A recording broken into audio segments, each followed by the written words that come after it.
Welcome back, you night owls. Tonight we tumble into a time of silks and swords, of incense-filled chapels and echoing trumpets, and unfortunately a monarch who wasn't quite known for his cleanliness. Tonight we meet James Stuart, better remembered as James I of England, a man who ascended to the English throne in 1603 and left behind a trail of politics, literature, suspicion, and, yes, rather questionable hygiene. You picture the crowded streets of London on that chilly April morning when he first entered as king. The bells toll, banners flap against smoky skies, and the smell of roasting meat drifts from vendors along the procession route. The people shout with excitement, though if you step a little closer you'd notice the monarch himself, plump, waddling slightly, cheeks ruddy from drink and wearing robes that haven't seen fresh washing in weeks.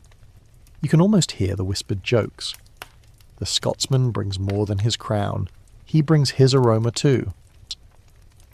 So, before you get comfortable, take a moment to like the video and subscribe, but only if you genuinely enjoy what I do here.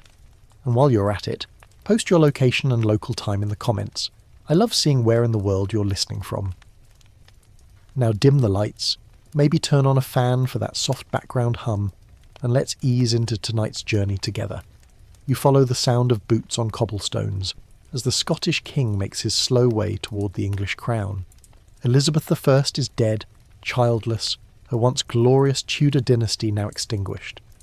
The English realm looks north for its new ruler, and you find yourself pulled into the swirl of expectation as James VI of Scotland becomes James I of England. The air crackles with the promise of unity, the dream of two crowns fused into one head. Yet if you lean in close, past the trumpets and the banners, you'd catch an unexpected detail. His new English subjects murmuring not only about his policies or his accent, but about the rank scent that seems to hang about him. James's arrival is not subtle. He travels south with a huge retinue, stopping at towns and noble houses along the way. Each host does their best to impress with feasts, music, and gifts. But no matter how many roses are scattered in the rushes, or how much incense is burned in the halls, there's a lingering undertone, his clothes often stained, his body rarely washed, his breath soured from endless cups of sweetened wine. Historians still argue whether these rumours of stink were exaggerated by hostile pamphleteers or genuinely noticed by courtiers, but the sheer persistence of the gossip suggests at least a kernel of truth. As you drift closer to the coronation scene, imagine yourself standing shoulder to shoulder with the crowd. The rain has left the air damp. Your wool cloak smells faintly of sheep. A baker behind you sells hot pies that steam in the chill. The procession advances, and there he is, James, crowned and robed, looking both proud and anxious. He never cuts the striking figure Elizabeth did. She was all rigid poise and glittering jewels. James, by contrast, seems almost human, even awkward. His robes slightly askew, his walk uneven. You glance at his face, small eyes twinkling nervously, teeth blackened from neglect and cheeks flushed. You catch yourself thinking, if you were standing too close, would you wrinkle your nose?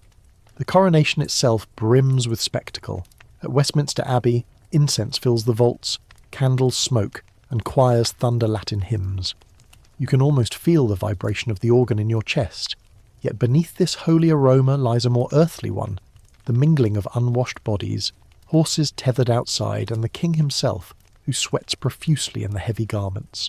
His courtiers murmur polite compliments, but you sense their sideways glances, their handkerchiefs perfumed with cloves pressed subtly to their faces. A monarch crowned in grandeur, but trailed by whispers of scent. Still, you remind yourself, odours in 1603 were no scandal by themselves. England then was not a land of daily showers and lavender soaps. The Thames reeked of waste. Chamber pots were emptied into alleys. Even nobles bathed infrequently, believing water carried disease. Against that backdrop, James's odour might not have been shocking, just amplified by the heightened attention paid to kings. You chuckle softly, realising that perhaps every monarch of the age could have been called stinky if observed too closely. Yet James's case seems special, for he drew comment after comment from diplomats, poets, and servants alike. The morning after the coronation, you wander through Whitehall Palace. Rushes are scattered on the floors, meant to mask the smell of spillage, though they themselves now rot and give off a mouldy odour. The The air hangs thick with smoke from hearths, bacon sizzling in the kitchens, and the sour stench of damp wool. And here comes James again, padding down the corridor in stockings spotted with mud, his doublet stretched tight over his round belly. He greets courtiers with sloppy affection, leaning close, breathing wine-sweet fumes.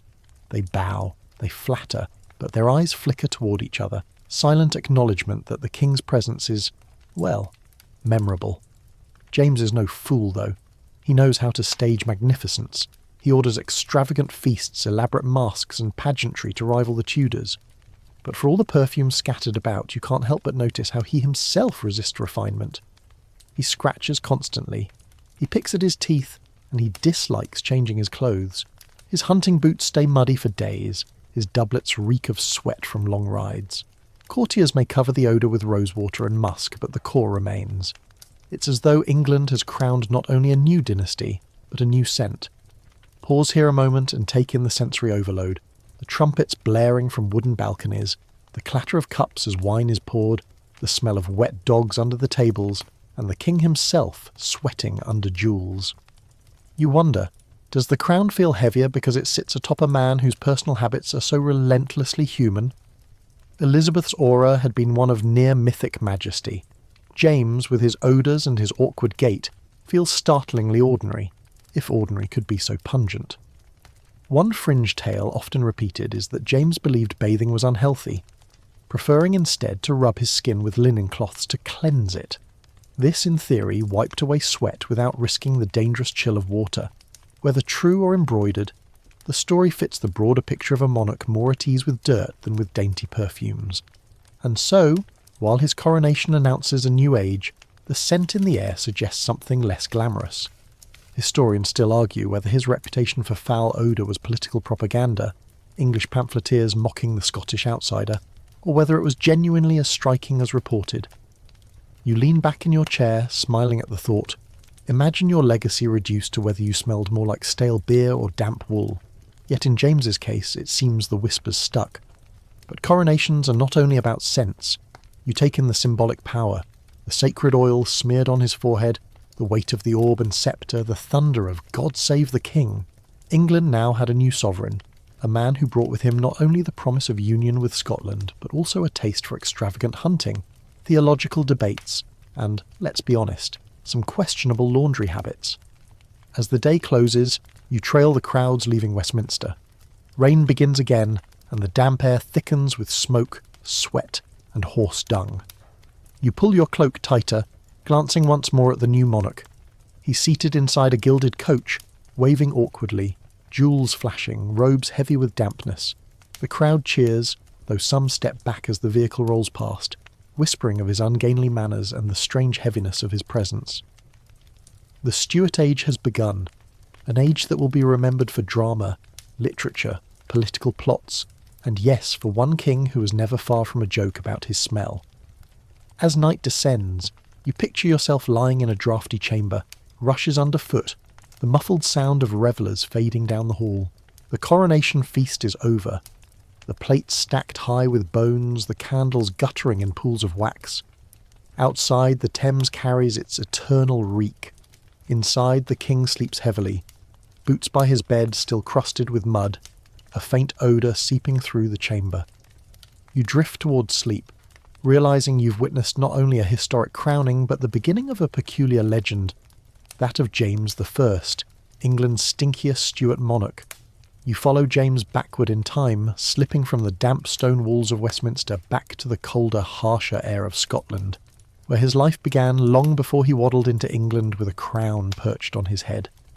Imagine yourself standing at Edinburgh Castle in the year 1567.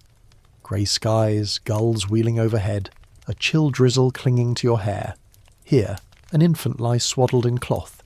James Charles Stuart, born in 1566 to Mary, Queen of Scots, and her short-lived husband, Lord Darnley.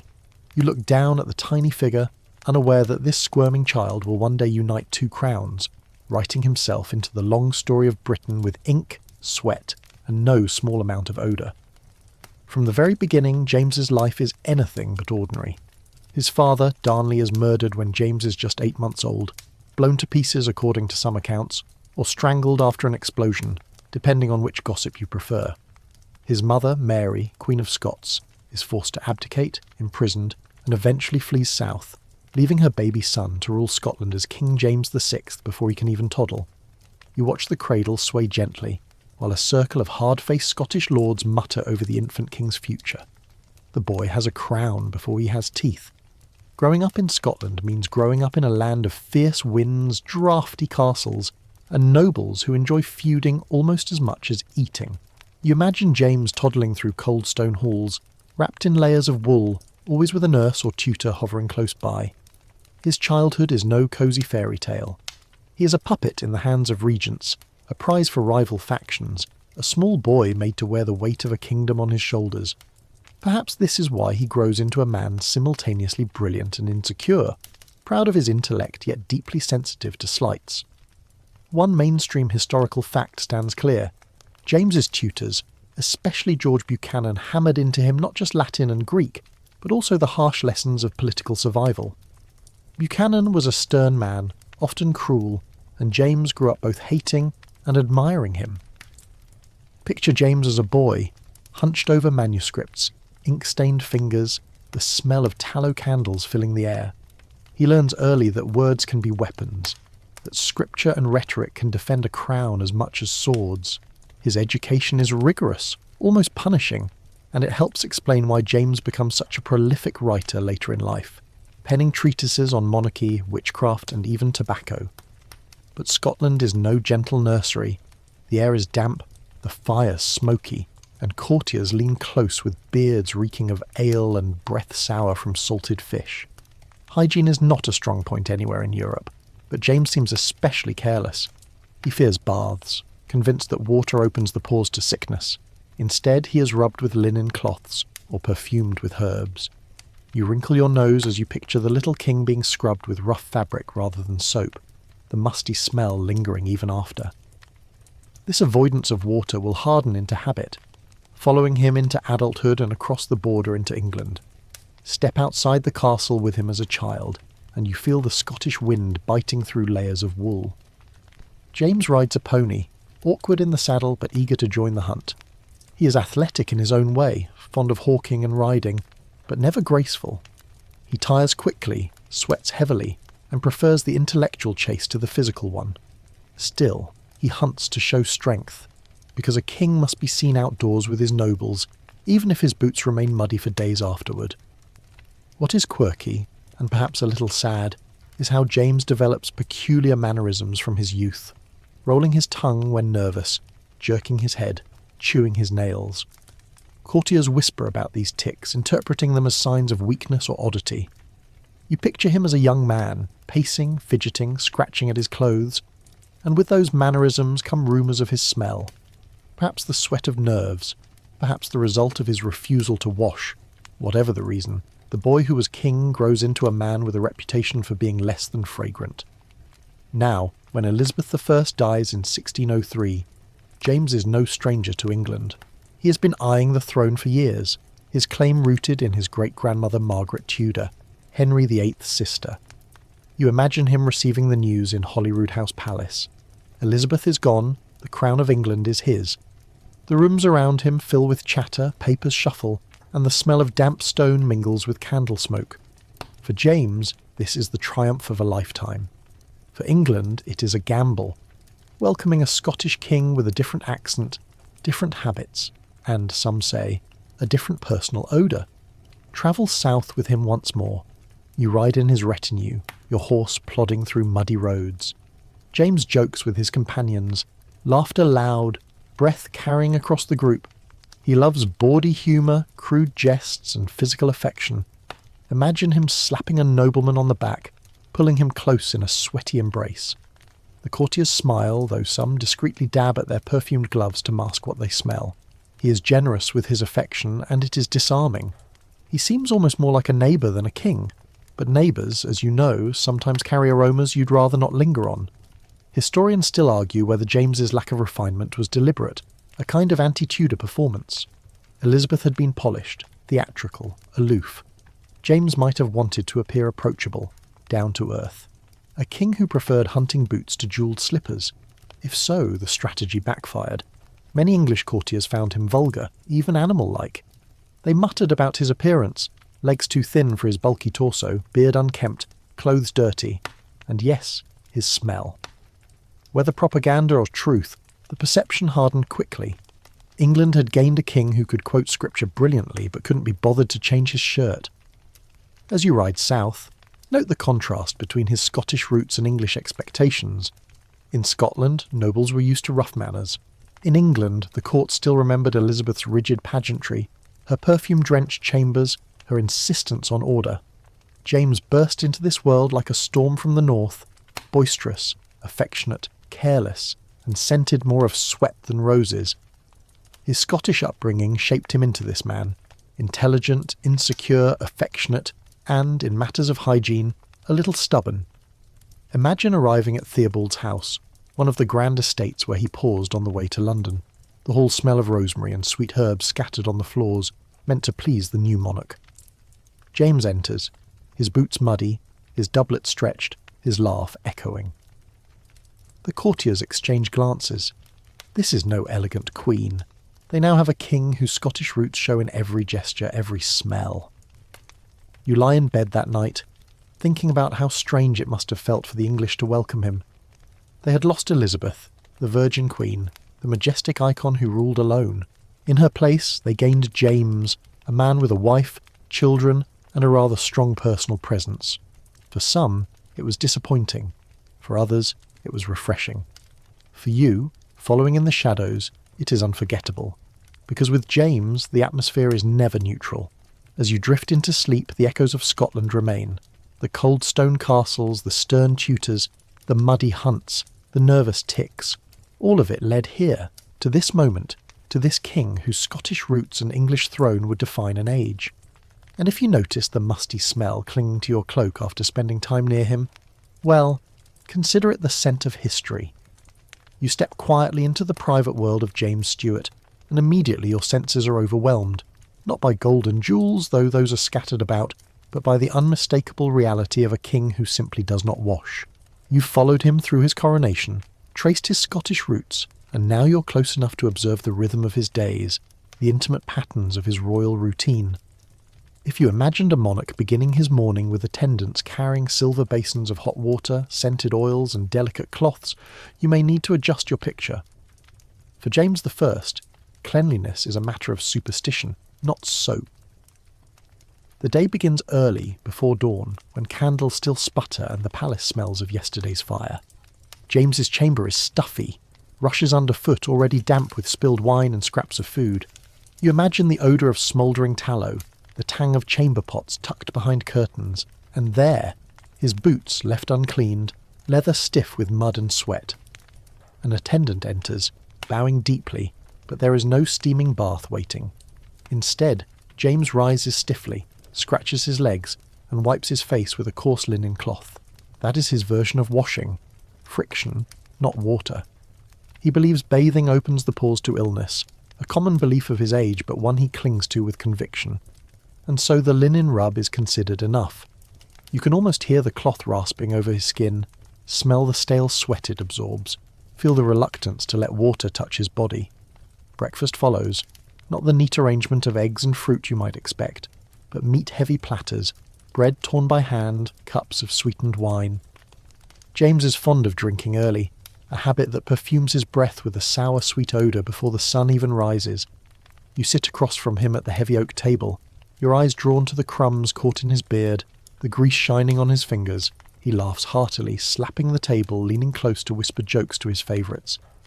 You can't help but notice that his voice carries the unmistakable tang of last night's wine, mingled with morning breath.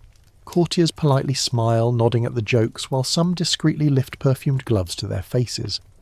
Once dressed, and here you pause, because dressed is a generous word, James pulls on layers that aren't necessarily fresh.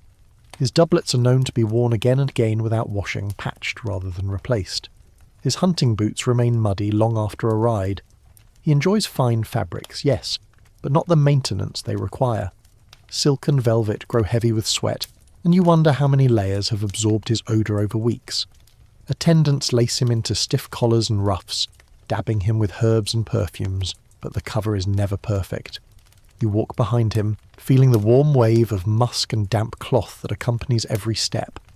Throughout the day, he shifts between activities, counsels with ministers, readings of scripture, writing in his study. You sit in the corner of his chamber during these meetings, watching him fidget constantly, rolling his tongue, chewing his nails, scratching at his clothes. A quill scratches parchment while the air thickens with smoke from his pipe. He is an intelligent king, quick with scripture, quick with wit, but there is no denying the physical reality of his presence. You imagine ambassadors reporting back to their courts, not only on his political ideas, but on his odd habits. The King of England is brilliant with words, but seems to carry an odour all his own. Here lies the mainstream historical fact. James's grooming habits were unusual even by early 17th century standards. Many of his contemporaries bathed only occasionally, true, but they at least valued clean linen and fragrant waters. James resisted even that. He feared draughts, avoided fresh air, and rarely changed clothes.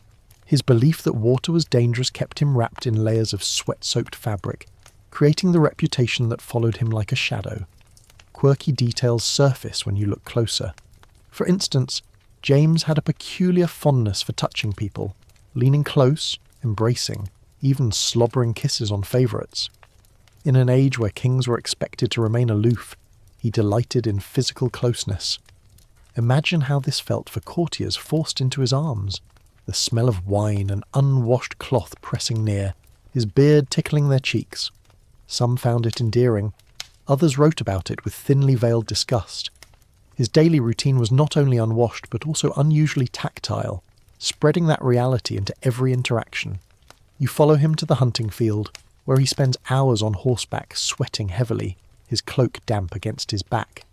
Dogs bay, horses snort, mud splashes, and James whoops with glee as he looses arrows or raises his musket.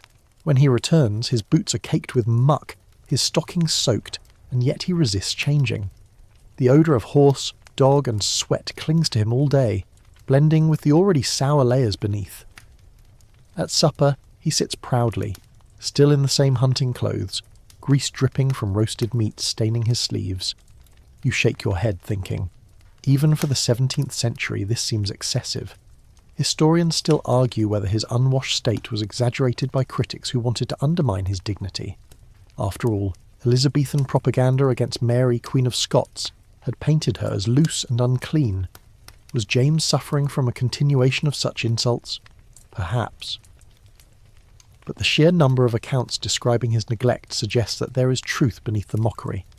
Ambassadors from Spain, France, and Venice all noticed his odour, his slovenly habits, his casual way of living. One might forgive a single hostile pamphlet, but a chorus of noses across Europe? Harder to dismiss. In his private chambers you notice something else. He is a man of contrasts. While his body is neglected, his mind is sharp, his pen prolific. He writes about kingship, witchcraft, the union of England and Scotland, and even his dislike of tobacco. His study smells of ink and smoke, the air musty with parchment. You run your fingers across the spines of books coated in dust. He lectures courtiers on morality while crumbs still cling to his beard. This contradiction becomes part of his daily routine. Learned treatises produced from a body that reeks of neglect. Evenings bring entertainments, masques, music, and feasting. James enjoys the company of favourites, laughing and clapping, pouring wine freely. The hall smells of roasting meat, spilled ale, and sweaty dancers. He sits slouched in his chair, robes askew, face flushed. You watch as he pulls young courtiers close, whispering into their ears, the heat of his breath unmistakable. The air grows heavy, perfumed by burning spices meant to mask the odours. But you know, as everyone in the room knows, that the true scent of the king remains. By midnight he retires to bed. Not a clean, crisp bed, as you might imagine, but one where sheets are rarely changed. His dogs curl at his feet, bringing their own musky scent. The chamber pot nearby is full, the rush is damp. James snores loudly, chest heaving, mouth open. You lie on a pallet in the corner, inhaling the mingled smells of sweat, wine, dogs, and smoke. Sleep comes slowly, and so the cycle repeats. Morning cloth rubs instead of baths, greasy breakfasts, unchanged clothes, affectionate embraces, long hunts, unwashed suppers, smoky studies, and heavy snoring nights. This is the unwashed royal routine, a rhythm as steady as the tolling of church bells. It defines James not just as a man, but as a monarch remembered as much for his scent as for his words. You wonder what might have happened if he had embraced water, if he had followed a different belief about health. Would his legacy be cleaner? Would the jokes vanish? Perhaps not. Perhaps his odd mannerisms, his sloppy clothing, his excessive affection would have invited criticism anyway. Yet his odour became the shorthand for all of it, the symbol of a king brilliant in mind but careless in body. And as you drift back into your own bed centuries later, you realise something strange. You feel as though you've been there, in the thick of it, walking through those smoky chambers, wrinkling your nose at those sweaty embraces, trying not to laugh as courtiers politely endured. The unwashed royal routine lingers, a reminder that even kings cannot escape the simple human reality of smell. You rise from your pallet, stretch your legs, and follow the king through the winding halls of his palaces: Whitehall, Hampton Court, Holyrood, Theobald's, grand names that conjure up visions of marble, velvet, and heavenly fragrance. Yet once you actually step inside, the spell fades. The ceilings may soar with painted cherubs, the windows may gleam with stained glass, but the reality of daily life here is less divine. The palace is alive with smells, and few of them are pleasant. Picture yourself in Whitehall, the chief royal residence in London. The Thames laps nearby, sluggish and brown, carrying away more refuse than fish. Open a window, and instead of fresh air, you're greeted with the stink of sewage, rotting food, and animal dung. Inside, matters aren't much better. Rushes cover the floors, intended to soften footsteps and absorb spills, but these rushes haven't been changed in months. Beneath them lies a slimy mulch of grease, wine, bones, and worse, and every step releases a faint squish, like walking on a compost heap. As you move along, the walls drip with damp. Tapestries meant to display wealth and grandeur hang heavy with mildew, trapping smoke and odours. Fires are meant to chase the chill, but the smoke curls around beams and lingers. You cough gently, your lungs prickled by the acrid haze of burning wood and tallow. A servant rushes by with a chamber pot sloshing, spilling onto the flagstones. The smell rises, acrid and sour, mingling with the roasting meats drifting from the kitchens. The palace is a stew of aromas: meat, wine, smoke, urine, wet dog, and sweat. James, however, seems content. He lumbers through the halls, robes trailing, dogs bounding ahead, oblivious or perhaps simply accustomed. Courtiers bow, their silken sleeves perfumed with rosewater, their gloves infused with cloves or ambergris. You catch a glimpse of one diplomat discreetly pressing a scented pomander to his nose as the king passes by. It is an unspoken ritual. Endure the king, endure the palace, endure the odours. A mainstream historical fact surfaces here. Sanitation in early 17th century palaces was rudimentary at best. Even at Hampton Court, designed with larger kitchens and courtyards, sewage flowed into cesspits or straight into the river. Water supplies were often contaminated, so drinking ale and wine was safer. This, in turn, produced its own pungent aftermath. Thus, James's palaces were not alone. They were simply emblematic of the period. What made them notable, however, was how closely the king himself mirrored this environment. Musty, smoky, and carelessly layered in grime. Step into the royal kitchens with me. Fires roar in vast hearths, cauldrons bubble, spits turn with whole carcasses. The heat is suffocating, the air filled with the smell of blood, fat, and ash. Dogs scavenge beneath the tables, growling at each other over scraps. Servants slick with sweat, haul trays and barrels. The noise is thunderous, but what you notice most is the greasy sheen on everything. It clings to your hair, your skin, your cloak. Leave the kitchens and you still carry them with you. Imagine the king feasting on these meals night after night, grease dripping onto his sleeves, the smoke weaving into his beard. In the great hall, masques are performed. Candles sputter, musicians play, courtiers dance. The air grows thick, humid with the press of bodies. Perfumed masks try to disguise the collective odour, but the scent of wool, leather and sweat dominates. You sit among the audience, your eyes watering slightly from the smoke. James sits at the head, delighted by the spectacle, clapping vigorously. He leans close to his favourite, whispering through wine-stained breath. The draught from the doors sends a chill across your back, and you realise why fires never stop burning in these palaces. The walls leak cold air as readily as they leak odours. Quirky tidbit. It was common in James's court for courtiers to carry little dried oranges or hollowed-out pomanders filled with cloves and spices. They would hold them to their noses in crowded halls or near the king himself. Think of it as a 17th century air freshener. Fashionable, portable, and absolutely necessary. You can almost feel the smooth surface of one in your hand, the sharp tang of cloves cutting through the heavier smells. Yet no pomander could fully erase the underlying truth of the palace environment. Now, let's walk toward the privy chambers, where James meets with his ministers. These rooms are smaller, more private, but not immune to stenches. The chamber pot stands always near, sometimes with a screen, sometimes not. Ministers stand with handkerchiefs discreetly dabbed at their noses as the king talks of theology or policy. You imagine the thick silence punctuated by coughing, the scrape of chairs, the faint gurgle of the pot nearby. Historians still argue whether the intimate nature of these meetings, king and councillors crowded together in musty chambers, helped forge bonds or undermine dignity. Some suggest it humanised James, others that it embarrassed his ministers. Either way, the smell was unavoidable. At Hampton Court, things are a little different. The gardens are lovely, scented with roses and lavender, but inside the palace, draughts and stenches reign again. Courtiers must move between rooms with cloaks wrapped tight, from smoke-filled chambers to icy corridors. James, ever fearful of draughts, stuffs his rooms with tapestries and heavy curtains. Yet these become damp and mouldy, trapping the very smells he wishes to escape. You can feel the dampness in your lungs, taste the mildew on your tongue. He sits in his chamber with windows closed, the air stagnant, dogs sleeping by the fire, the scent of fur and ashes thick. Even the royal bedchambers tell a story.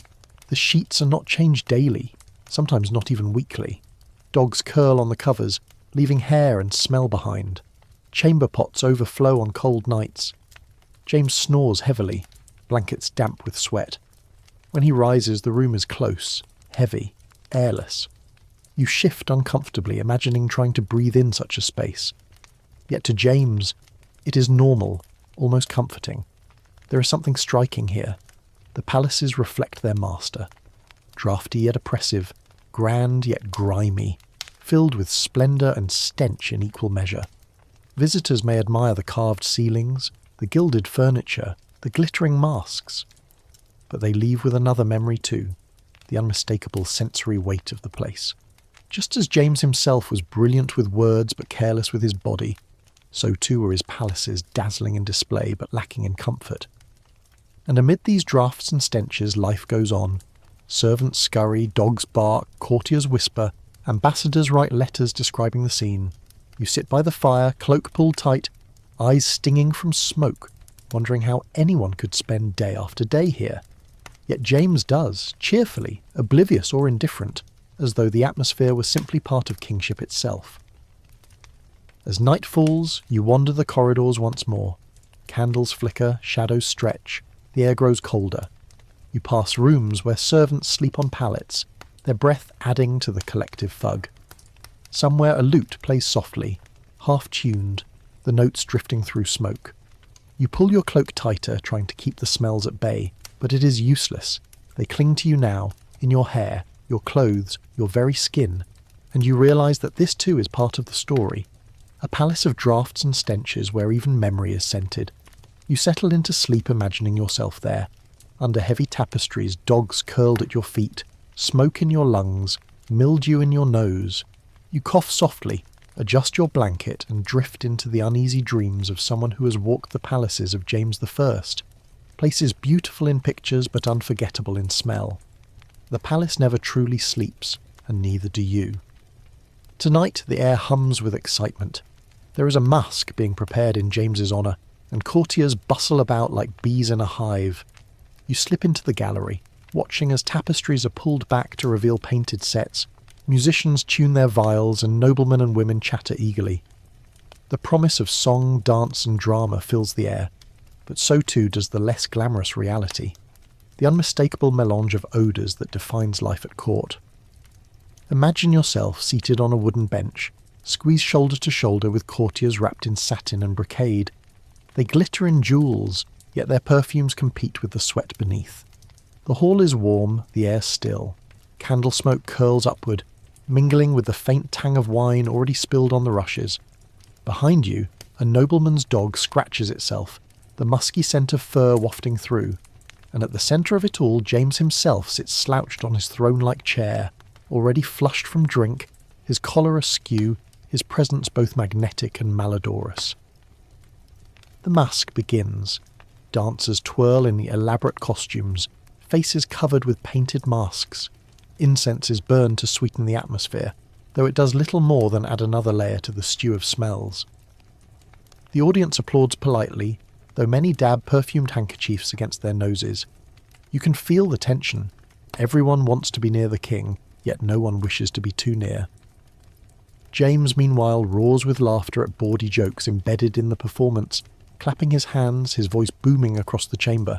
His enjoyment is genuine, childlike even, and you can almost forgive the heaviness of his scent in that moment. Court entertainments were more than leisure, they were politics in disguise. A mainstream historical fact.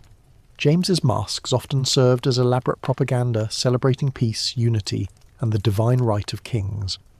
Playwrights like Ben Jonson and designers like Inigo Jones crafted spectacles of mythological grandeur, with gods descending on clouds, rivers transformed into muses, and England praised as a land of harmony.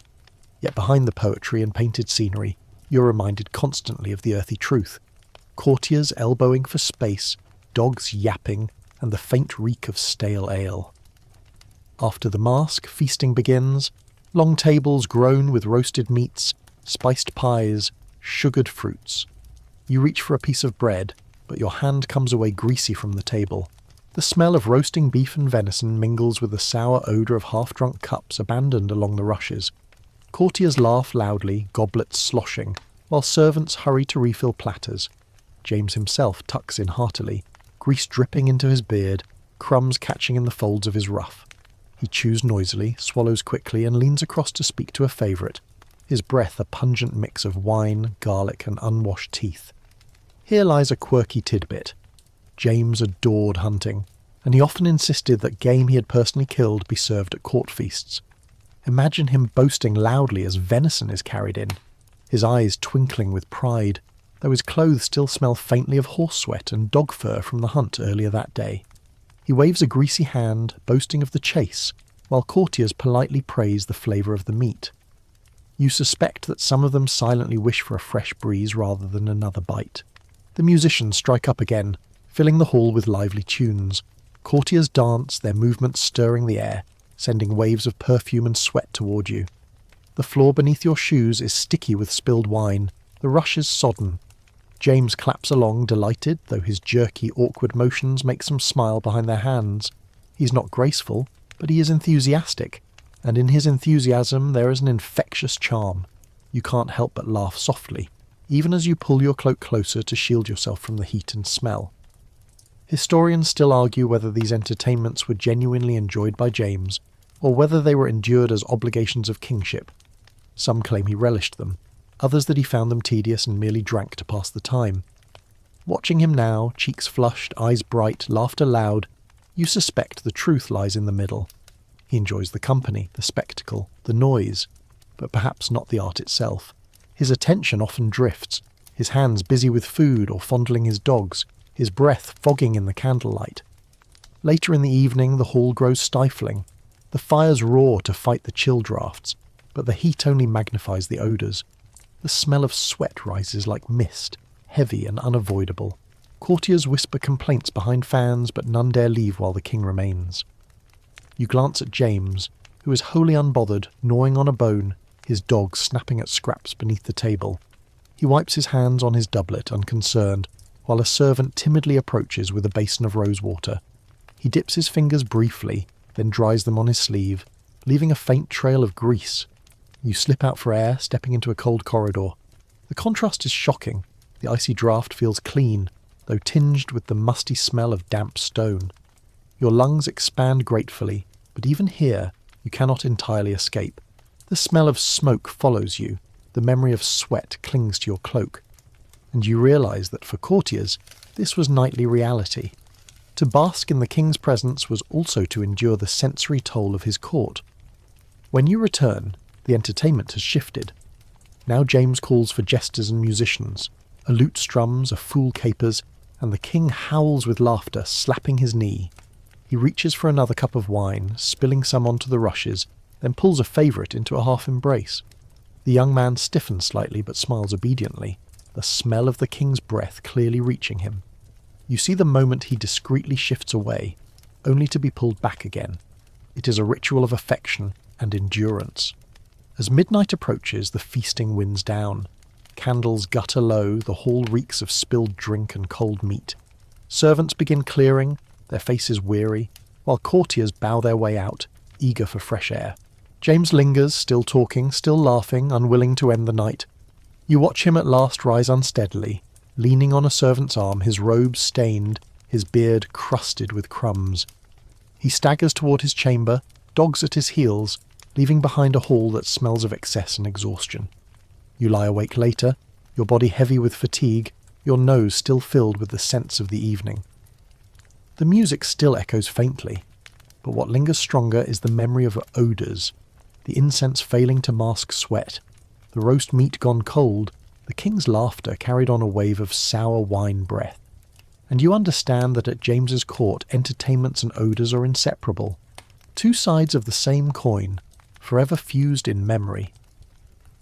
The night after one of James's boisterous feasts, you find yourself slipping into his privy chamber, where the king sits slumped in a carved chair, one leg stretched stiffly, the other twitching from nervous energy. He's not a healthy man, though he insists on appearing robust. His body carries the weight of indulgence, wine, meats, late nights, and his health is further complicated by an aversion to bathing that only amplifies the odours already clinging to him. But in this section of your journey, you look closer at how he tried to care for himself, and how medical beliefs of the 17th century shaped his routine. Ointments, poultices, and myths that made matters worse, rather than better. The chamber smells of herbs tonight. Sage, rosemary, lavender. Mortars grind as the king's apothecary prepares a concoction, while assistants scurry with bundles of dried plants tied in twine. James is convinced that medicine lies not in soap and water, but in herbs, oils, and ritual remedies. You watch as he leans back, allowing an attendant to smear a salve on his legs, thick and greasy, smelling of animal fat mixed with mint.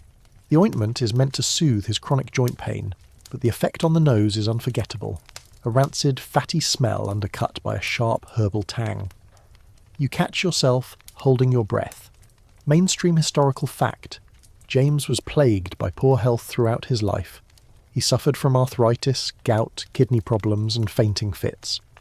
He relied heavily on his physicians who, like most of their era, practiced a mix of Galenic humoral theory and herbal remedies. Bloodletting, poultices, and purges were considered normal, and ointments of lard, herbs, and even exotic ingredients were rubbed into the skin instead of soap. To James, being smeared with animal fat infused with herbs was healthier than soaking in a bath. You imagine his daily scene: a servant bringing a small pot of ointment, thick as butter, warmed by the fire. James pulls up his stocking, exposing pale, blotched skin, hairy and damp with sweat.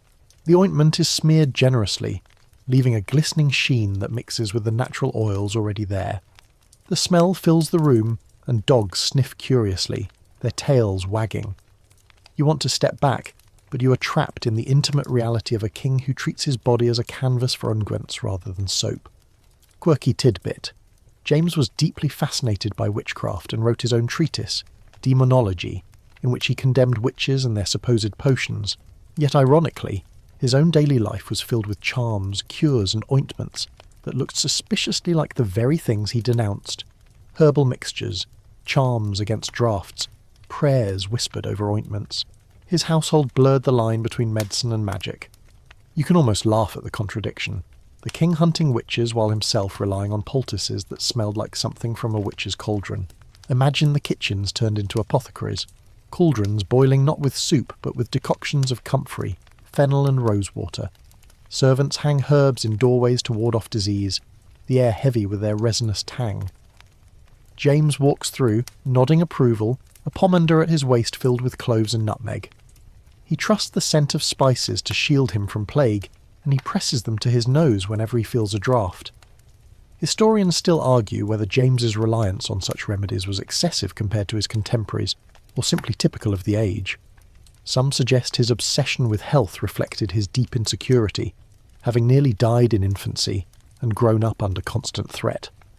Others argue he was no different from Elizabeth, who also relied on perfumes and herbal remedies to maintain health. The difference, perhaps, was that Elizabeth coupled hers with rigorous attention to presentation, while James was content to appear sloppy, greasy, and smeared with ointments. Step into his study one morning. The king sits hunched over a desk, pen scratching across parchment. Beside him lies a small brazier, herbs burning, the smoke curling up around his beard. He believes the smoke purifies the air, driving away illness.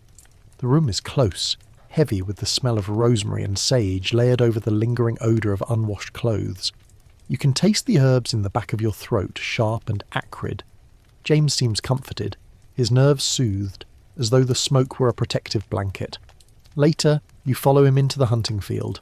He rides out, cloak flapping, dogs barking, the cold air brisk.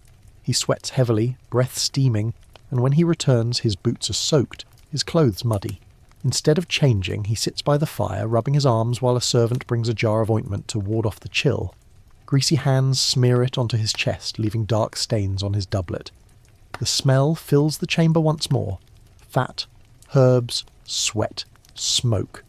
A pungent cocktail that clings to everything. Another odd belief.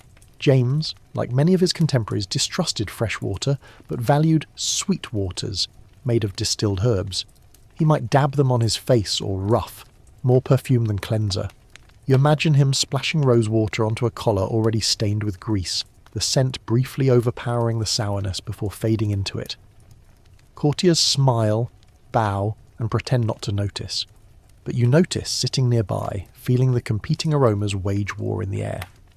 In moments of illness, the remedies grow stranger. Bloodletting is performed, leeches applied to his skin. You shudder as you picture the wriggling creatures, the metallic smell of blood mingling with the ointments. He winces but accepts it as necessary. Then comes purgatives, harsh herbs that cause vomiting or worse, leaving the palace filled with the sounds and smells of a king purged for his health. The physicians nod solemnly, convinced they are balancing the humours. And yet, in spite of these discomforts, James continues with his routine. Ointments, herbs, avoidance of baths, fear of draughts. He sits with his favourites, laughing, eating, his body glistening slightly under the candlelight, the smell of unguents clinging to him like a second cloak. He pats his dogs, scratches his beard, kisses his courtiers on the cheek, all while smelling faintly of rancid lard mixed with lavender. You retreat for air, stepping into the cold corridor. The draught hits your face, sharp and clean, and you breathe deeply, grateful. Yet even here, the smell follows you. It has seeped into your cloak, your hair, your very skin. You realise that anyone living near James would carry the memory of his medical myths and ointments long after leaving his presence. Historians puzzle over how James's health influenced his rule. Did his reliance on ointments and charms make him seem weak, foolish, or vulnerable? Or did it humanise him, reminding courtiers that even kings fought with aching joints and sour stomachs? Perhaps both are true, but what is undeniable is how these remedies contributed to his legend of odour. It was not only neglect of washing, but the active application of greasy, pungent mixtures that left him remembered as the stinkiest Stuart Monarch. Night falls, and James retires. His bedchamber is heavy with the smell of ointments rubbed into his legs and chest. Dogs curl close, the air stagnant, the sheets damp. You lie in the corner once more, nose wrinkling, eyes watering slightly. You think of the irony, a king terrified of water yet daily smeared with substances that only magnified his scent. You close your eyes, drifting into uneasy dreams filled with smoke, herbs, and the faint tickle of grease on your skin. You wake to the sound of sniffing. Not your own, though the heavy air of James's chambers makes you want to rub your nose raw, but the king's. He sits at the end of his bed, still in his nightshirt, fumbling with a small velvet pouch tied at his waist. From it he draws a perfumed glove, lifts it to his face, and inhales deeply. The glove is lined with civet and ambergris, musky and sharp.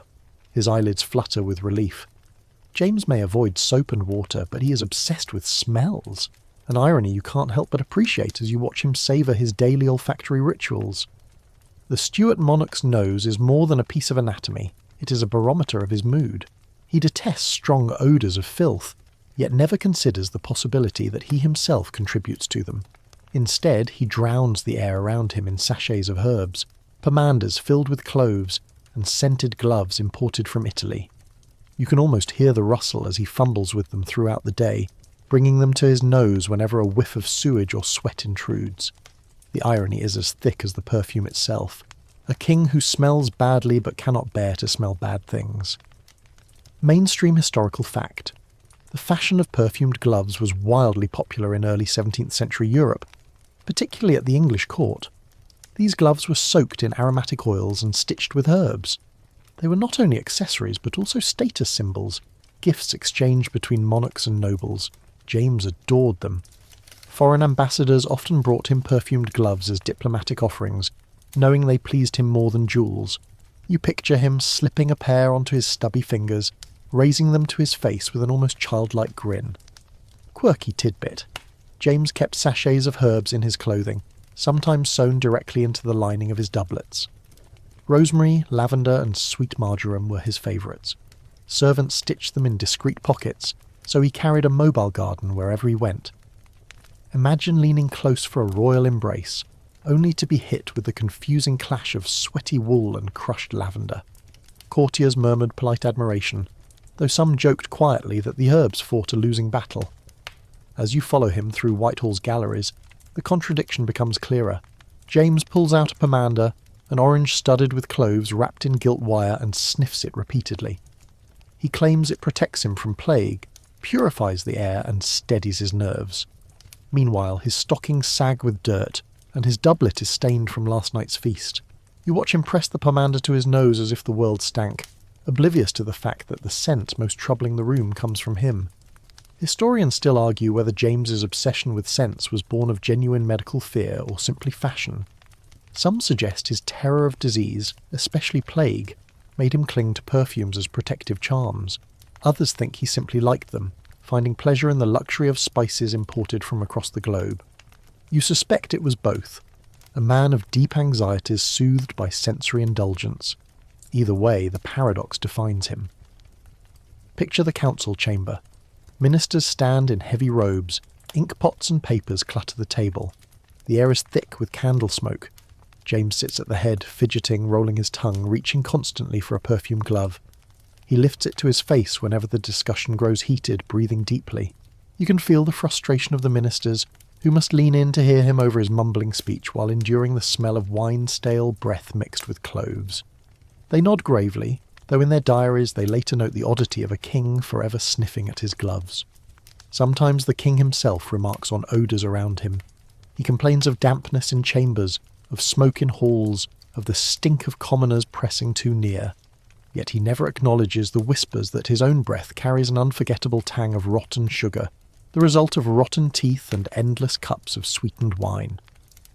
He orders rooms fumigated with vinegar, floors strewn with rosemary, and fires stoked with juniper wood. The palace fills with pungent smoke, but beneath it all his personal aroma persists, stubborn as his temper. On hunting days the paradox sharpens. He sweats heavily in saddle, dogs panting, horses lathered. By the time he returns, his cloak reeks of animal and earth. Yet instead of washing, he pulls out his sachets and gloves, pressing them to his nose, sighing with relief. Imagine the comic picture. A king dripping with sweat, reeking of dog, yet delicately inhaling a glove perfumed with ambergris. You can't help but chuckle softly, even as you gag inwardly. At feasts he orders sweet herbs to be strewn under the tables. Marjoram, thyme and sage mix with the smell of roast meats. Yet as you sit among the courtiers, you realise the herbs simply amplify the confusion of scents, like trying to cover spoiled fish with sugar. Still, James beams proudly. convinced his measures improve the air. He lifts his glove again, presses it to his face, and sighs. Quirky detail again. James believed certain smells carried moral qualities. Pleasant aromas suggested virtue, foul ones suggested sin or disease. He distrusted tobacco, writing a famous tract calling it loathsome to the eye, hateful to the nose, harmful to the brain. He hated the reek of pipe smoke, calling it devilish. Yet he tolerated, even adored, the smells of civet and musk, animal secretions many courtiers found overpowering. His nose was selective, judgmental, even moralizing. One evening you sit in his library. Dusty tomes line the shelves, the air musty with parchment. James paces, muttering, waving his gloves. He pauses to sniff, then returns to writing. He's drafting a speech for Parliament, eloquent and persuasive. Yet between each sentence, he breaks to inhale the musky glove. The contradiction strikes you. Lofty words about the unity of kingdoms, punctuated by sniffing noises and the faint smell of civet. Historians debate whether James's obsession with perfumes was endearing or ridiculous. Some saw him as refined, appreciating the sensory luxuries of empire. Others mocked him as effeminate or absurd, a man so afraid of the world's odours that he buried himself in artificial scents. You imagine both are true. To his friends, the sachets and gloves were charming quirks. To his enemies, they were proof of weakness. Night falls again. The king retires to his chamber, sachets hanging from his bedposts, herbs stuffed under the mattress, pomander by his pillow. The dogs curl at his feet, the air heavy with musk, sweat and lavender. You lie awake nearby, nose overwhelmed, and you realise, for James, the nose was a battlefield. He fought the smells of the world with perfumes, never seeing that the enemy was himself. The lesson lingers as you drift to sleep, a monarch's nose both shield and betrayer, forever sniffing, forever inhaling, forever masking a truth no perfume could hide. The morning mist rises over London, and with it comes the clatter of hooves and the rattle of coaches carrying foreign envoys to Whitehall. You take your place along the crowded passageway, drawn by the chance to watch ambassadors from Spain, France, Venice, and the Holy Roman Empire present themselves to England's new king. These are men trained in elegance, schooled in courtly manners, and armed with reports to send home. Their first task is simple, to breathe the same air as James I. But as you already know, that task is never simple, not when the monarch himself is wrapped in layers of wool and sweat. Picture the scene. A glittering reception hall hung with tapestries and strewn with herbs meant to sweeten the air. The courtiers stand in rows, their silks shimmering, their pomanders swinging from gilt chains. The air is thick with incense so heavy that your eyes water. At the far end of the hall, James enters, waddling slightly, robes dragging, his face flushed from wine and nerves.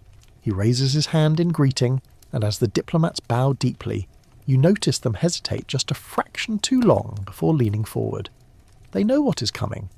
James adored physical closeness. Instead of the cool nods of Elizabeth, who had perfected a majestic distance, James lunges forward to embrace, to clap shoulders, even to plant sloppy kisses on cheeks. Imagine the Spanish ambassador, stiff in brocade, bending to whisper courtesies only to be pulled into the king's bear hug, his nose filled with a pungent cocktail of sweat, wine breath, and perfumed gloves. He smiles through it, of course. Diplomats are trained actors, but you can sense his lungs screaming for air. Mainstream historical fact. Numerous foreign envoys recorded their impressions of James I, and while they often praised his intellect, they also noted his awkward manners and overfamiliarity. The Venetian ambassador, for example, remarked on James's habit of slobbering affection on courtiers and favourites, behaviour that shocked those accustomed to regal aloofness. What they didn't often write directly, but surely thought, was how this intimacy magnified the sensory impact of being close to him. Quirky tidbit.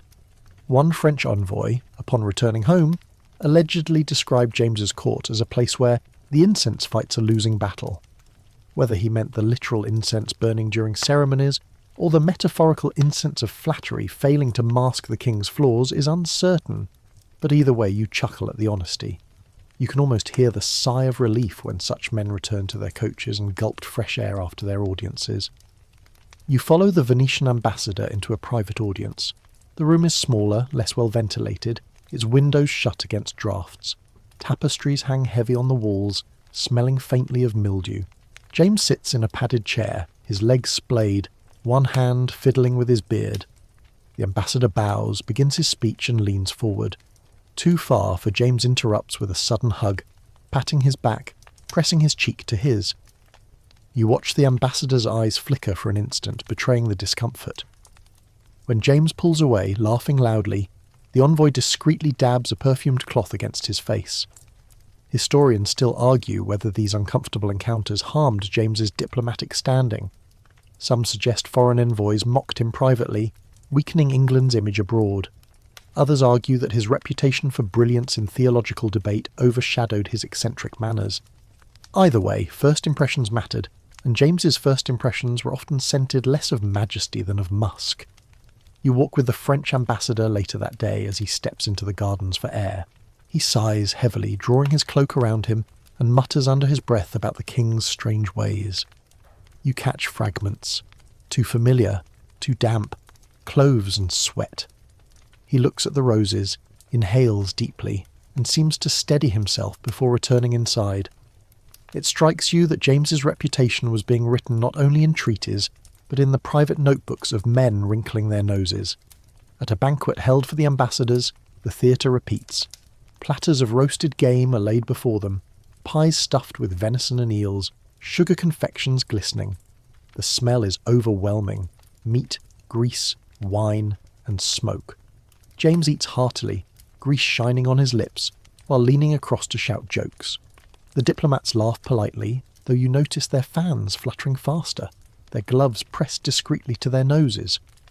One even sneezes into his sleeve, a reminder that not all foreign stomachs, or noses, were accustomed to such environments. Quirky detail again. James liked to whisper secrets while embracing.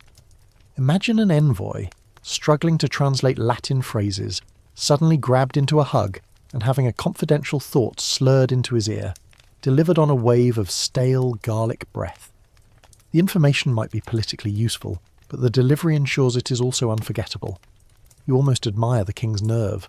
Foreign affairs conducted not across a polished table but cheek to cheek, saturated with personal odour. You step into the scribal chamber later that night. The ambassador's secretaries bend over parchment, writing long reports to their masters abroad. The candles sputter, ink stains the air with its metallic tang. You read over a shoulder, notes on James's speech, his policies, his friendliness. But between the lines you imagine the smell. The secretaries don't write it, but their wrinkled noses, their frequent pauses to sniff at their own gloves, tell the story clearly. The bad first impression is something you can feel in the way their pens hesitate. Historians argue about the effect of these impressions. Did they contribute to the perception of James as weak, effeminate, even ridiculous on the European stage? Or did they matter little compared to England's resources, navy and politics? The debate lingers, but as you stand in those rooms watching ambassadors endure embraces and sniff pomanders, you know the impressions were real. Whatever their political weight, they left memories that coloured how England's king was described abroad.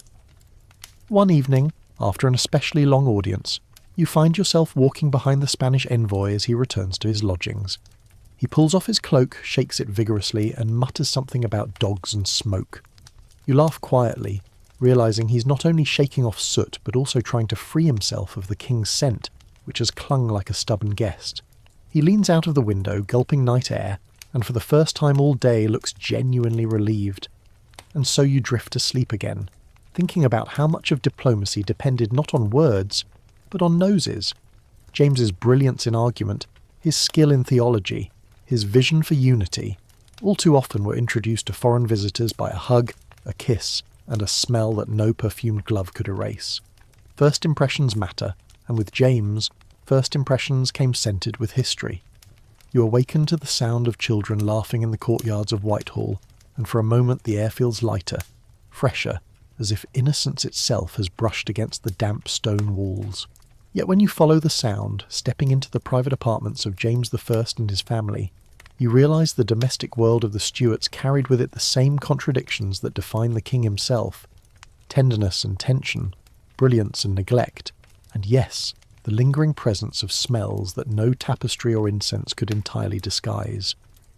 James married Anne of Denmark in 1589, when he was still James VI of Scotland, and together they had several children, 3 of whom would live to play significant roles: Henry Frederick, the bright and promising heir who died young; Charles, the shy and stammering boy who would one day become Charles I; and Elizabeth, the spirited daughter whose marriage into the Palatinate created ripples across Europe. You watch them as children now, Henry charging down the hall with a wooden sword, Charles clutching a book, Elizabeth chasing after a puppy. Their laughter echoes, but so too does the slap of boots across rush-strewn floors that smell faintly of mould. Family meals are less formal than state banquets, but not cleaner. Picture a long oak table crowded with platters of meat, bread and candied fruits. James eats noisily, grease staining his beard, while Anne of Denmark sits upright, perfumed and elegant, sometimes wrinkling her nose discreetly at her husband's habits. The children mimic their parents, Henry with good manners, Charles chewing more slowly, Elizabeth giggling as she feeds scraps to the dogs underfoot. The room smells of roasting meats and spilled wine, layered with the musk of dogs and the sour tang of damp wood. You sit at the edge, watching a family bound by duty and affection, but also by the shared air of musty chambers. Mainstream historical fact: Henry Frederick, the eldest son, was widely admired for his discipline, grace and cleanliness. Foreign envoys praised him as a striking contrast to his father. He bathed more often, dressed with care, and cultivated an aura of chivalric refinement. His untimely death in 1612 from typhoid fever devastated the court and left the shy Charles as heir. You imagine the court whispering then, not only of lost promise, but of lost freshness. Henry, who had embodied a different kind of Stuart presence, replaced by the awkward boy who would inherit both the throne and perhaps the less savoury habits of his father. Quirky tidbit: young Charles, later Charles I, was notoriously fastidious about his appearance. Unlike his father, he insisted on clean linen and a polished presentation. Some say this was a direct rebellion against James's slovenly reputation. You picture the boy tugging at his ruff, demanding it be laundered, while his father waves him off with a laugh, scratching his own stained collar. The contrast is comical. Father reeking of unguents and sweat, son primly adjusting cuffs.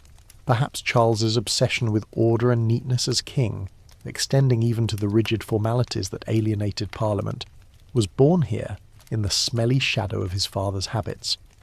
Anne of Denmark herself had her own tastes. She adored fashion, theatre and ceremony, often clashing with James over spending and style. She kept her apartments filled with perfumes, mirrors and silks, and she sought to counteract the dankness of palace life with her own scented rituals. Walk into her rooms and you smell rosewater, musk and beeswax candles, a marked contrast to James's chambers, where ointments, dogs and sweat dominated. The royal couple's separate households sometimes reflected more than just marital tension. They were olfactory opposites. Anne's apartments offered relief for courtiers weary of James's odour, though no one could escape the king entirely. Historians still argue whether James and Anne had a truly affectionate marriage or merely tolerated each other. Some accounts suggest warmth in their early years, others emphasise long stretches of separation. But even if their hearts wandered, their households overlapped, and with them the sensory legacy of their reign. Children ran between scented chambers and smoky halls, absorbing both refinement and neglect, both perfume and stench. Family life included travel too. Imagine the royal family on progress, clattering along muddy roads in coaches, dogs barking, servants sweating as they lugged trunks. The air inside the coaches was thick, windows rarely opened for fear of draughts. Anne fussed with sachets of herbs, Elizabeth clutched a doll, Charles sneezed. James leaned back with a perfumed glove pressed to his nose. When they stopped at a manor house, the courtiers sighed with relief at the chance for fresher air, only to find the rushes inside equally stale. The Stuart odour was portable, following them like a ghost. Quirky anecdote. Elizabeth, later known as the Winter Queen of Bohemia, grew up with an affection for pets, particularly monkeys and dogs. One can only imagine the added sense these creatures contributed to the already crowded royal apartments. Picture Elizabeth giggling as a monkey scampers across the table stealing fruit, while James reaches to embrace her, oblivious to the combined smell of animal fur, spilled wine and unwashed clothing. Family life, for all its joys, was rarely fragrant. Henry Frederick's death in 1612 casts a pall you can still feel. The air in the palace grows heavy with incense during mourning, but beneath it you sense the sourness of grief, the dampness of tears on woolen sleeves. James weeps openly, clutching his favourites, his body shaking, his breath sour with drink. Anne withdraws into her own apartments, perfumed candles burning constantly. Charles inherits the role of heir, and with it the pressure of living in his father's odour-filled shadow. Historians debate whether the death of Henry altered the very course of English history. Had Henry lived, perhaps the civil war under Charles might never have erupted. Perhaps England would have had a king admired abroad, less weighed down by the scent of ridicule.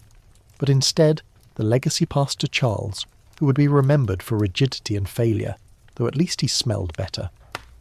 As the years pass, family gatherings continue, Christmas masks, summer hunts, Easter feasts. James embraces his children with slobbery affection, sometimes embarrassing them before foreign guests. Elizabeth blushes, Charles stiffens, Anne rolls her eyes. The dogs bark, the monkeys screech, the air grows thick with candles and bodies.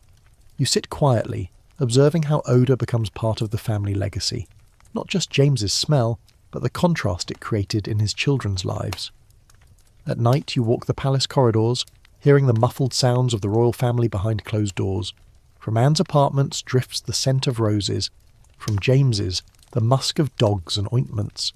From the children's rooms, the mingled smell of toys, animals and childhood. Together they form a tapestry of domestic life, fragrant and foul in equal measure. You realise now that James's odour was not just his own burden, but one he passed on symbolically. Henry tried to rise above it, but died too soon. Charles reacted against it, becoming fastidious to a fault. Elizabeth carried it abroad, her court in exile marked by both perfume and musty reminders of her youth. Even Anne, with her perfumes, could not entirely escape the smell of her husband's presence. The Stuart family carried with them the paradox of a dynasty brilliant in politics and culture, yet forever shadowed by the king's personal scent. As you drift towards sleep, the laughter of children fades into memory. The scent of rosewater mixes with that of sweat and grease, forming a cloud that hovers over the dynasty. And you understand that the legacy of James I was not only written in books and treatises, but carried in the noses of his family, his courtiers, and the diplomats who endured him. A legacy of odour, passed down like a crown, inescapable, unforgettable. You awaken one chilly November morning to the muffled bells of London and the sharp tang of smoke still hanging in the air.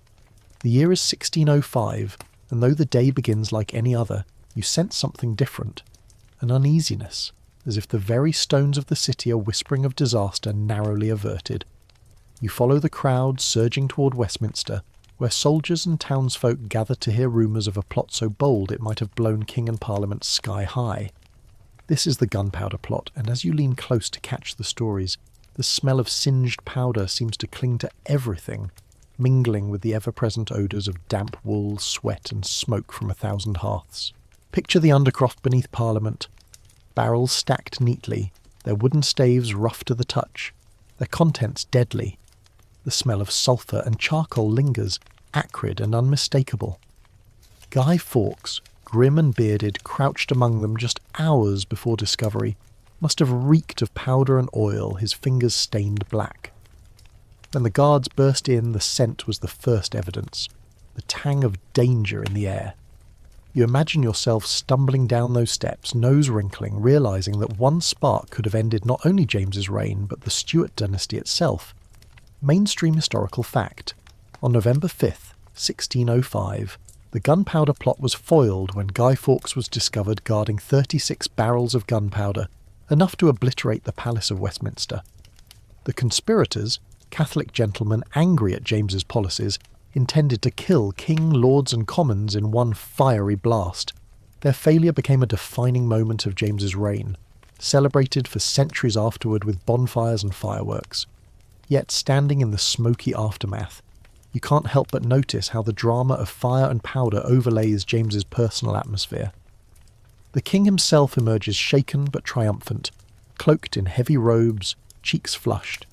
He strides into the chamber, perfumed gloves pressed to his nose against the lingering stink of gunpowder. Courtiers cheer, though some discreetly fan the air, because along with smoke the king brings his own musty odour, unwashed and heavy, into the chamber. The whiff of gunpowder and the whiff of James fuse together in memory, a blend of history and hygiene. Quirky tidbit. During interrogations, Guy Fawkes reportedly remained defiant, his clothes singed and his body reeking of gunpowder. His odour must have clung to him as surely as his reputation for courage. You imagine the guards dragging him through the palace halls, the acrid stench of powder trailing after, mingling with the greasy herbal smells of James's ointments. For a moment the king and the prisoner shared a stage of sense, the monarch of sweat and musk, the conspirator of sulphur and fire. In the days following the discovery, London itself becomes one great bonfire. Citizens pile wood and set it alight, the air thick with smoke and ash. Children wave torches, men drink ale, women throw herbs onto the flames. You walk the streets, coughing, eyes watering, yet exhilarated by the energy. The smell of victory is sharp, smoky, unforgettable. But in the palace, where James celebrates with his council, the atmosphere is closer, heavier. Fires roar in the hearths to drive away November's chill, but they only add to the haze. James raises his cup, his beard damp with wine, his breath already sour. He declaims against treason, his words brilliant, his presence undeniable. But you sense the diplomats again, pressing perfumed gloves to their noses, struggling with the combination of smoke and king. Historians still argue whether the plot was discovered by luck, by betrayal, or by careful intelligence work. Some insist a mysterious letter warned Parliament in time. Others claim the government exaggerated the danger to justify harsher laws against Catholics. The debate lingers, like smoke in a closed chamber. But you know one truth. The memory of the gunpowder plot is as much sensory as it is political. The stink of powder became part of the legend. The gunpowder whiff that clung to James's reign as surely as any proclamation.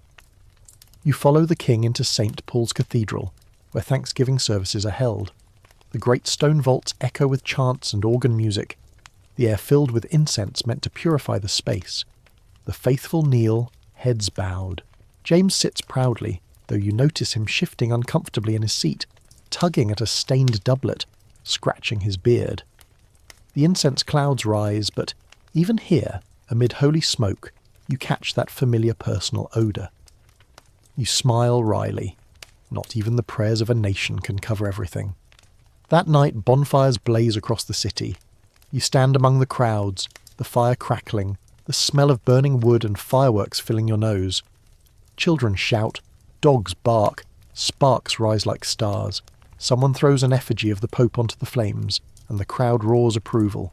You imagine James smiling at the scene, pleased by the loyalty, perhaps unaware that the same crowds whispers jokes about his smell even as they cheer his survival. The odours of wood smoke, sulphur and unwashed monarch weave together into one tapestry of memory. Quirky anecdote. James reportedly disliked loud bangs, finding them unsettling. You picture him flinching slightly at the fireworks, pressing a perfumed glove to his nose, muttering about the stench of powder. His courtiers laugh politely, though behind their masks they smirk. It is an odd moment. A king whose reign is defined by surviving an explosion, yet who cannot bear the reek of a sparkler too close to his face. As the weeks pass, the plotters are captured and executed. Their deaths, brutal and public, fill the air with another kind of smell. Burning flesh, tar, smoke, though we will leave those details soft, fading them into the background. James stays far from the spectacle, preferring to read the reports in his chamber, sachets of herbs tucked into his sleeves. You sit with him, the air once more heavy with lavender and musk. He nods solemnly, declaring justice done, then turns to pet his dogs, oblivious to the irony that his chambers smell worse than the gallows. Historians debate the long-term impact of the gunpowder plot. Did it strengthen James's authority or deepen divisions? Was the annual commemoration a unifying ritual, or a divisive reminder of Catholic exclusion? These questions swirl like smoke, impossible to clear, but you know that in the immediate moment, the scent of gunpowder became inseparable from James's reign. The whiff of sulphur in the air was both a warning and a memory, carried by every nose in London. As you retire that night, lying on your pallet near the king's chamber, you close your eyes and inhale. You smell the lingering acrid note of powder, the greasy tang of ointments, the musty odour of dogs. The combination is dizzying, unforgettable, and you realise that the gunpowder plot was not only a political crisis but also an olfactory one, a moment when the very air of England carried both fear and relief, smoke and survival, sulphur and Stuart. The bells of London toll in slow rhythm as you step into a church with James I, the air around you suddenly changing from the smoky draught of the palace to the dense, pungent atmosphere of worship. It is Sunday morning, and though your eyes are drawn to the stained glass glowing in weak sunlight, your nose registers something else entirely. Incense, damp stone, beeswax, and the faint odour of wet wool from the crowd, pressed shoulder to shoulder in the pews. In the early 17th century, religion is not just doctrine, it is tangible, physical, and deeply scented, and in James's reign, it is also political, contentious, and divided. James's presence in these churches is both theatrical and awkward. You see him enter in his stiff robes, boots clunking on the flagstones, a perfumed glove held close to his nose to soften the damp smell of old masonry. He crosses himself clumsily, shifting in the draughty air, his breath fogging in the cold interior. Courtiers gather round him, their silks rustling, while common worshippers fill the back, bodies pressed tightly, their odours mingling. Ale from last night, smoke from home hearths, the sourness of unwashed wool. Religion under James is an embodied experience, and you are pressed into the middle of it, unable to escape the mix of sanctity and smell. Mainstream historical fact, James's reign was defined by religious tension. As a Protestant king ruling after Elizabeth, he inherited the uneasy balance between Catholics and Anglicans, Puritans and traditionalists. The gunpowder plot of 1605 had heightened suspicion of Catholics, while Puritans pressed for stricter reforms. James sought a middle path, asserting his divine right as king while overseeing the great project of the King James Bible, completed in 1611. Religion under his rule was not abstract theology alone, it was policy, ceremony, and lived reality. Quirky tidbit. James often lectured clergymen at length during services, turning sermons into debates. Imagine the king interrupting a preacher mid-homily, his voice echoing through the nave, while courtiers nod dutifully. His breath carries the sour tang of wine and cloves, his beard bristling as he gestures emphatically. The preacher bows, coughs discreetly, and resumes, while the congregation shifts on their benches, the smell of damp wool thickening with every passing minute. You walk with him into the royal chapel at Whitehall. The space gleams with candlelight, smoke coiling upward, the air rich with incense. James insists on elaborate services, though he personally dislikes extremes. He mistrusts Puritan plainness and Catholic pomp equally. Still, the chapel is heavy with ritual smells. Beeswax candles drip, leaving a sweet, cloying scent. The choir boys sing, their voices pure, but the air in their stalls is sour with youthful sweat. James sits stiffly, sachet of herbs tucked into his doublet, his nose twitching as he alternately enjoys and suffers the atmosphere. Historians still argue whether James's famous translation of the Bible was more a political move than a spiritual one. Did he genuinely hope to unify England under one scriptural voice, or was it a gesture of control, asserting royal authority over the church? The debate lingers like incense smoke, never quite settling. What is certain is that the King James Bible became one of the most enduring legacies of his reign, a book not just to be read but to be heard aloud, filling homes and churches with the rhythm of language as dense and heady as the air in which it was first proclaimed. But religion in James's England is not confined to chapels. Walk into a Puritan meeting house, and you notice the stark contrast. No incense, no candles, no paintings. The air smells only of wood, plain and sharp, with the faint sourness of bodies crammed together. Puritans complain of the stench of idolatry in Anglican churches, preferring simplicity that, ironically, left their own spaces filled with the unmasked odour of humanity. You shift on a wooden bench, listening to a long, earnest sermon while the air grows stuffier, sweatier, the windows shuttered against draughts. You realise that here too religion is tangible, smelt as much as heard. Meanwhile, Catholics forced into secrecy gather in hidden chambers. You crouch with them, candlelight flickering against stone walls, the air thick with wax and whispers. The room is close, hot, the scent of damp stone overpowering. A priest prays softly, words hushed, his robes smelling of travel and fear. James's men hunt such gatherings relentlessly, the smell of incense a telltale sign of forbidden mass. In the dark you feel the tension, the faith of many measured in breaths of stale, dangerous air. James himself is torn. He prides himself on being a theologian king, writing treatises and debating doctrine, yet he cannot resist commenting on the smells around him. He detests tobacco, calls incense popish, and complains constantly of draughts. Yet he insists on scented gloves and sachets surrounding himself with artificial perfumes. In church, he presses pomanders to his face, sighing with relief even as he demands attention to scripture. His personal contradictions mirror the kingdom's larger ones, a blend of sanctity and stink, of ritual and resistance. Quirky anecdote. Once, after a particularly long sermon, James was reported to have fidgeted so much, sniffing gloves, shifting in his seat, that courtiers whispered he might fall asleep. Instead, he suddenly stood, declared the sermon too long, and dismissed the preacher. The congregation exhaled audibly, the rush of air filled with the scent of wool and relief. You laugh softly, imagining the preacher's humiliation, cut short not by doctrine, but by the king's restless nose. Historians debate how deeply James's personal quirks influenced his religious policy. Was his disdain for Puritan severity linked to his dislike of unscented austerity? Did his mistrust of Catholic incense reflect both politics and personal sensory aversion? Theories abound, but the truth is harder to pin down. What is clear is that James's religious world was never only words, it was always also smells, sounds and sensations. You leave the chapel and walk through London's streets, where religious tension smells even stronger. Bonfires burn on feast days, the smoke mingling with the stink of tanneries and fish markets. Priests in hiding sneak through alleys smelling of candle wax and fear. Puritans hand out pamphlets printed in inky presses that stain your fingers. Everywhere, the nose leads you as much as the eyes or ears, and in James's household the contradictions persist. At supper, he lectures his children on scripture while grease drips from his beard. He preaches morality while scratching his leg, ointment smell rising. He signs proclamations banning Catholics from office while dogs curl at his feet, reeking of the hunt. His faith is genuine, his intellect sharp, yet his presence makes religion tangible in ways no sermon alone could achieve. That night you dream of cathedrals filled with incense and secret chambers filled with damp air.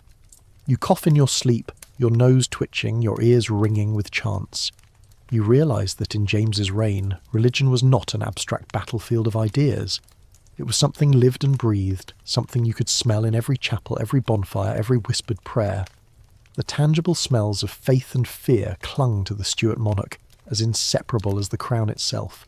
You rise before dawn, the palace still heavy with smoke and stale air, and hear the baying of hounds in the courtyard below. James is preparing for one of his beloved hunts, and you know better than to linger in bed. Hunts are the lifeblood of his pleasure, the stage where he feels most alive, most kingly, and inevitably where the mingled odours of sweat, mud and blood become impossible to ignore. You pull on your boots and follow him out into the grey morning, your breath misting as you step into a world of horses, horns and steaming dogs. The kennels hit your nose before your eyes. Dozens of hounds strain at their leashes, their fur damp, their breath hot. The smell is overwhelming, wet dog, manure and straw matted with urine. Yet James beams with delight, waddling among them, patting their heads, letting them lick his hands. He laughs as he wipes his damp fingers on his doublet, oblivious or unconcerned about the slime. The courtiers, dressed more for display than for mud, smile through gritted teeth, their scented gloves doing little against the barrage of smells. Mainstream historical fact: James was passionate about hunting, particularly deer and stag. He considered it not just sport but a kingly duty, a demonstration of vigour and authority. Foreign visitors often commented on the sheer number of hours he devoted to the chase, sometimes spending entire days on horseback. Unlike Elizabeth, who used hunting as theatre but balanced it with ceremony, James seemed happiest when thundering through fields, his boots muddy, his beard damp with sweat. The horns sound, the gates swing wide, and the procession of horsemen clatters into the countryside. You ride close enough to feel the spray of mud from James's horse as it gallops ahead. He's not graceful in the saddle, his legs thin, his torso heavy. but he is determined. He grips the reins tightly, shouting encouragement to the hounds. The morning air is crisp, filled with the smells of trampled grass, churned earth, and sweat pouring from both horse and rider. Your own nose stings as you inhale, realizing how quickly the freshness of dawn has turned to the musk of exertion. Hours pass in this thunderous chase.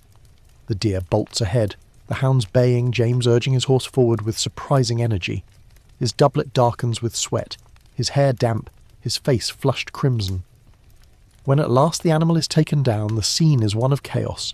Barking dogs, panting horses, nobles cheering, and the iron tang of blood rising sharply into the air. James dismounts clumsily, nearly slipping in the mud, but he steadies himself and strides toward the kill. He kneels, dagger in hand, and makes the ritual cut, his beard brushing close enough to catch the scent of blood. He smiles broadly, proud of the act, while courtiers clap and shout, "Long live the king!" Quirky tidbit.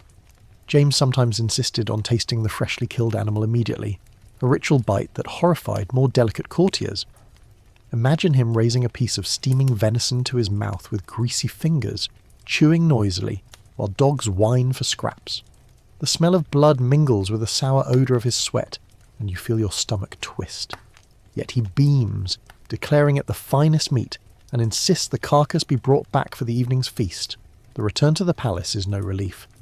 James refuses to change his clothes, preferring to wear his hunting gear into the great hall as a badge of pride.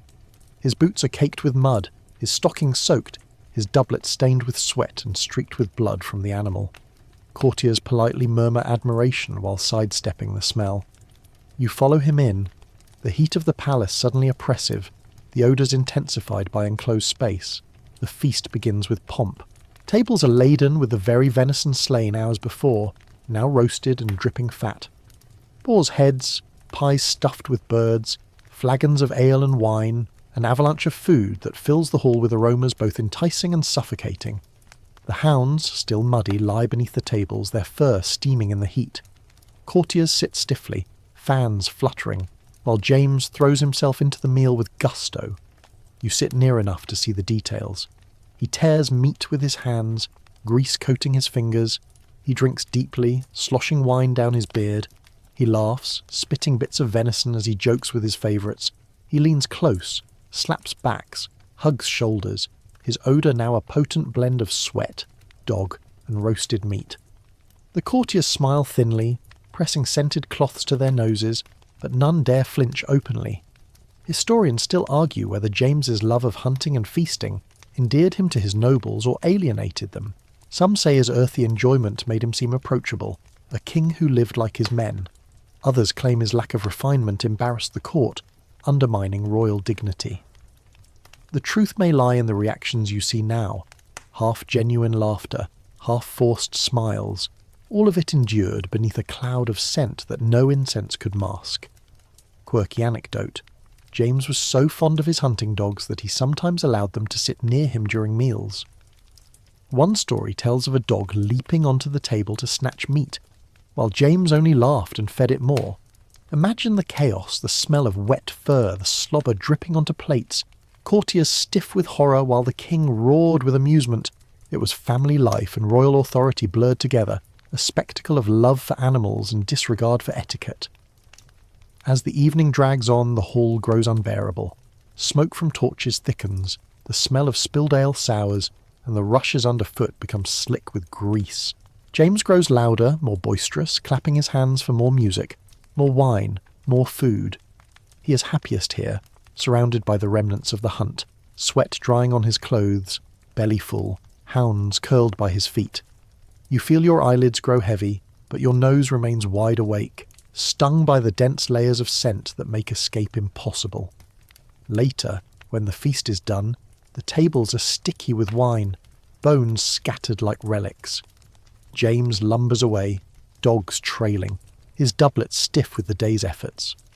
He does not change before collapsing into bed, and the sheets soon reek of sweat, dog, and venison. You lie in the corner, exhausted, the air heavy with the memory of the hunt. And as you drift to sleep, you understand why James's love of hunting became so infamous. It was not only the politics of land and nobility, nor the symbolism of royal vigour. It was also the sensory legacy, the sweat, the mud, the blood, the feasts. Every hunt was remembered not just in chronicles but in noses, leaving behind a trail of odours that define the Stuart monarch's life as surely as his words and deeds. You rise the next morning and follow James not to the stables or the hunt, but into the dim corridors of Whitehall Palace, where politics lives and breathes in spaces far less glamorous than masques or banquets. If you expect gilded council halls and pristine order, prepare to lower your nose into a fog of ink, smoke and sweat. For here, in the king's privy chambers, decisions that shape kingdoms are made while courtiers stifle coughs, ministers dab perfumed gloves to their faces, and James himself sprawls heavily, fidgeting and reeking, yet utterly convinced of his divine wisdom. The council chamber itself is small compared to the grandeur of the palace halls. Oak tables groan with parchment, the smell of fresh ink sharp and metallic. Candles smoke, dripping wax that adds a faintly sweet tang to the stale air. The walls are lined with tapestries that were hung to display wealth, but now trap dampness, smelling faintly of mildew. The room is always either too hot, when fires roar to ward off draughts, or too cold, when the flames gutter low and damp air seeps in from the Thames. Either way, the air is heavy, close, and full of scents that make diplomacy a test of endurance. James enters with his usual lack of regal grace. He plops into a chair at the head of the table, robes askew, stockings sagging. His breath already carries the sour note of morning wine, his beard damp with grease from breakfast. He fiddles with a pomander, raising it repeatedly to his nose, only to lower it as he begins to speak. His voice is soft, often mumbling, forcing ministers to lean in uncomfortably close. Imagine having to press your face within inches of a man who hasn't washed in weeks, who smells of dogs and ointments, just to catch his words on matters of war and taxes. Mainstream historical fact. James believed strongly in the divine right of kings and often lectured his counsellors rather than consulting them. He was brilliant at quoting scripture, weaving in references to Solomon or David, but less skilled at the practical compromises of politics. His ministers endured his long rambling speeches in chambers where the air itself seemed thick with his eccentric presence. Quirky tidbit. James had a habit of picking at his fingernails during meetings, sometimes even biting them, leaving faint crescents of dirt exposed. Courtiers would note with horror how he then tapped those same fingers on documents or patted a minister's arm. Imagine the discomfort. Ink-stained parchment passing beneath his greasy nails, a faint earthy smell clinging to his hands as he gestured about policy. You almost pity the secretary who had to retrieve the papers afterward. As the council debates finances, foreign ambassadors, and the union of England and Scotland, you observe how the sensory environment shapes the conversation. One minister coughs from the smoke, another shifts uncomfortably in the heat, a third discreetly sniffs at his scented handkerchief. The tension in the room is not only political but olfactory. Each man must balance the weight of the king's words with the difficulty of simply breathing. Historians still argue whether James's personal habits weakened his authority in such settings. Some claim ministers respected his intellect despite his smell, while others argue that his slovenly presentation eroded the aura of majesty necessary for kingship. As you watch a Spanish envoy bow stiffly, his nostrils flaring as he leans into the king's embrace, you suspect the latter. Authority is easier to accept when it arrives perfumed, not pungent. The smell of ink dominates the room, metallic and sharp, staining your nose as scribes scratch notes onto parchment. Mixed with it is the constant background of tallow smoke and wool dampened by sweat. James occasionally interrupts with a laugh, spittle flying, his pomander pressed once more to his nose as though to banish all scents but his own chosen cloves. His ministers endure, nodding, writing, sighing. You can almost hear their thoughts. Let this meeting end before the air grows worse. Quirky anecdote. James once startled his council by suddenly jumping up mid-meeting, declaring that the room smelled of foul humours and flinging open a window. The draught rushed in, chilling everyone, and he immediately cried out against the cold, ordering the window shut again. The ministers exchanged looks, shivering slightly, the smell of mildew now mingled with fresh air. The window episode solved nothing, except to remind everyone of the king's peculiar blend of paranoia and obliviousness. As negotiations continue, on taxes, on Ireland, on foreign marriages, the atmosphere remains heavy. James fidgets constantly, rubbing his legs with ointment-stained hands, scratching his beard, rolling his tongue. Each motion seems to stir the air around him, releasing waves of odour that ripple across the table. The ministers sit upright, lips pressed tight, as though posture might protect them, yet still they lean in when he mumbles, still they endure, because power requires proximity, and proximity to James means smell. Historians debate the effectiveness of these councils. Some suggest James's verbosity wasted hours, while real decisions were made elsewhere. Others note that his insistence on being heard reinforced his authority, however eccentric the setting. But from your vantage point, watching the sweat bead on a secretary's forehead, the wax drip onto parchment, the dogs shift restlessly under the table, you sense that politics under James was as much about endurance as argument. Later, when the ministers disperse, you follow them into the corridor. They exhale audibly, drawing in what little fresh air the palace provides. One pats his chest, muttering about smoke. Another rubs his hands vigorously, as if trying to scrub off James's touch. They do not speak of the king's odour aloud, but their relief says everything. They have survived another session in the smelly chamber, and tomorrow they must endure it again. At night, James writes alone in his study. The chamber smells of ink, pipe smoke, and sweat-soaked cloth. He scratches out a treatise on monarchy, declaring the divine right of kings with confidence. His pomander lies beside him, clothes sharp in the air. Dogs snore at his feet, their musk adding to the haze. He seems content, oblivious to how others perceive him, lost in his words. You sit quietly, nose twitching, realizing that history is being written in rooms that reek. And as you drift into uneasy sleep, you reflect on the strange truth. The Stuart monarchy was negotiated not only through words and treaties, but also through stenches endured, through smoky rooms where parchment and perspiration mingled.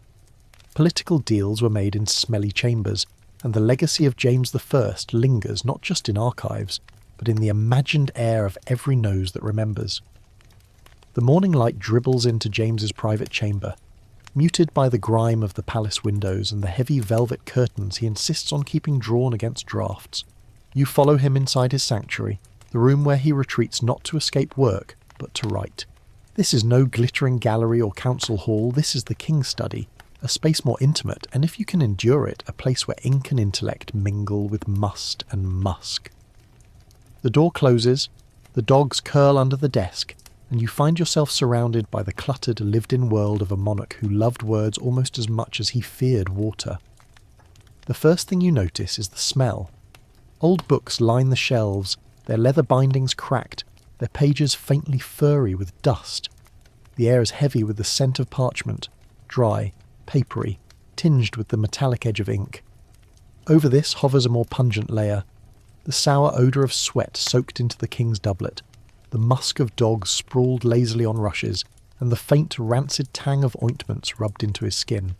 A fire burns in the hearth, but instead of refreshing the air, it thickens it, adding smoke and the sharp smell of burning resin.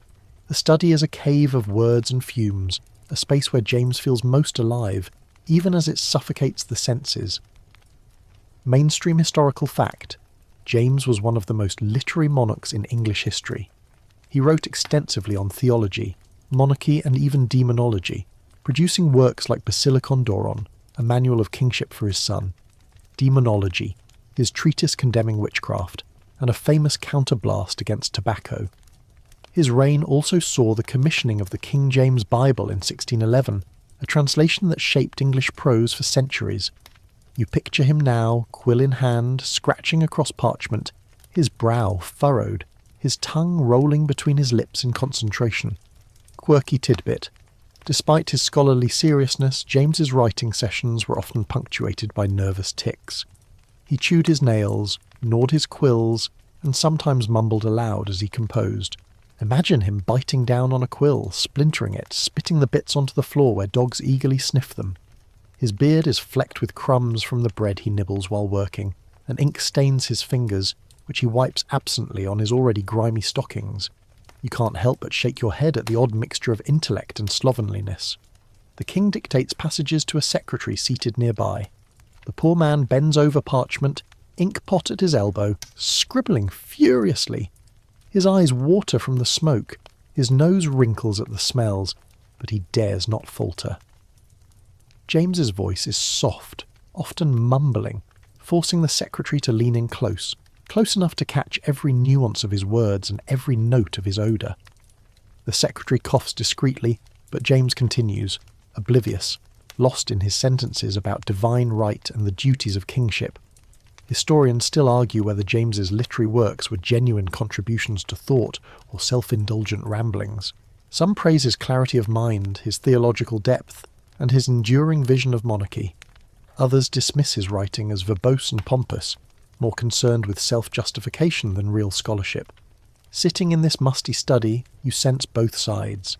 The passion in his eyes as he writes, and the muddled, suffocating atmosphere that seems to dull even the sharpest arguments. The King James Bible itself was not written by James, but it bore his authority and his vision of unity. You imagine him presiding over committees of scholars, listening to their proposals, nodding, then retreating here to reflect. The air in those meetings was no fresher, dozens of men packed into chambers, ink and sweat blending, but the result was monumental. The Bible that emerged carried a cadence and rhythm that made scripture accessible and beautiful, shaping the English tongue itself.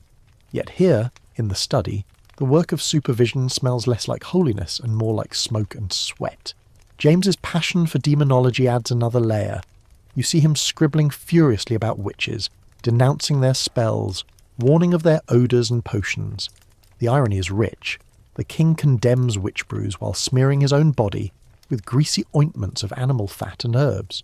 His quill scratches, his beard dips close to the parchment, and the smell of rosemary from his sachet mingles with the sourness of his skin. He writes about demons, but the real sensory assault is entirely mortal. Quirky anecdote. James often wrote while surrounded by his beloved dogs, who sprawled on the rushes or scratched at the door. One ambassador once described entering the study only to be overwhelmed not by the king's words but by the abominable stink of dogs and unwashed clothing. Imagine trying to discuss treaties while a pack of hounds snores loudly, their fur steaming from the hunt, while James nods earnestly over his parchment, smelling no better himself. The fire pops, sparks leaping, and James leans back, rubbing his legs with ointment. The smell of rancid fat rises again, overlaying the ink. He sighs, satisfied with a paragraph, and reaches for a goblet of wine. The secretary pauses, stretching cramped fingers, his eyes darting toward the window. He longs for air, but James insists the windows stay closed against draughts. The air grows denser, heavier. You too feel it pressing on your chest, as though the very act of breathing carries the weight of history and sweat together. Historians debate whether James's literary output was admired in his time or mocked. Some nobles scorned his prolixity, rolling their eyes at his endless writings. Others admired his erudition, unusual in a monarch. What cannot be debated is that he saw himself as a writer-king, one who wielded the pen as well as the sword, and so, despite the smells, despite the discomfort, his study was a crucible of ideas, where he shaped not only his own reign but the words that generations would repeat. At night, the study transforms into a chamber of shadows. Candles gutter low, smoke coils lazily toward the ceiling. The dogs twitch in their sleep, paws kicking, their fur musky. James snores softly at the desk, quill fallen from his hand, his breath rasping. The air is thick, oppressive, but alive with the traces of words written that day.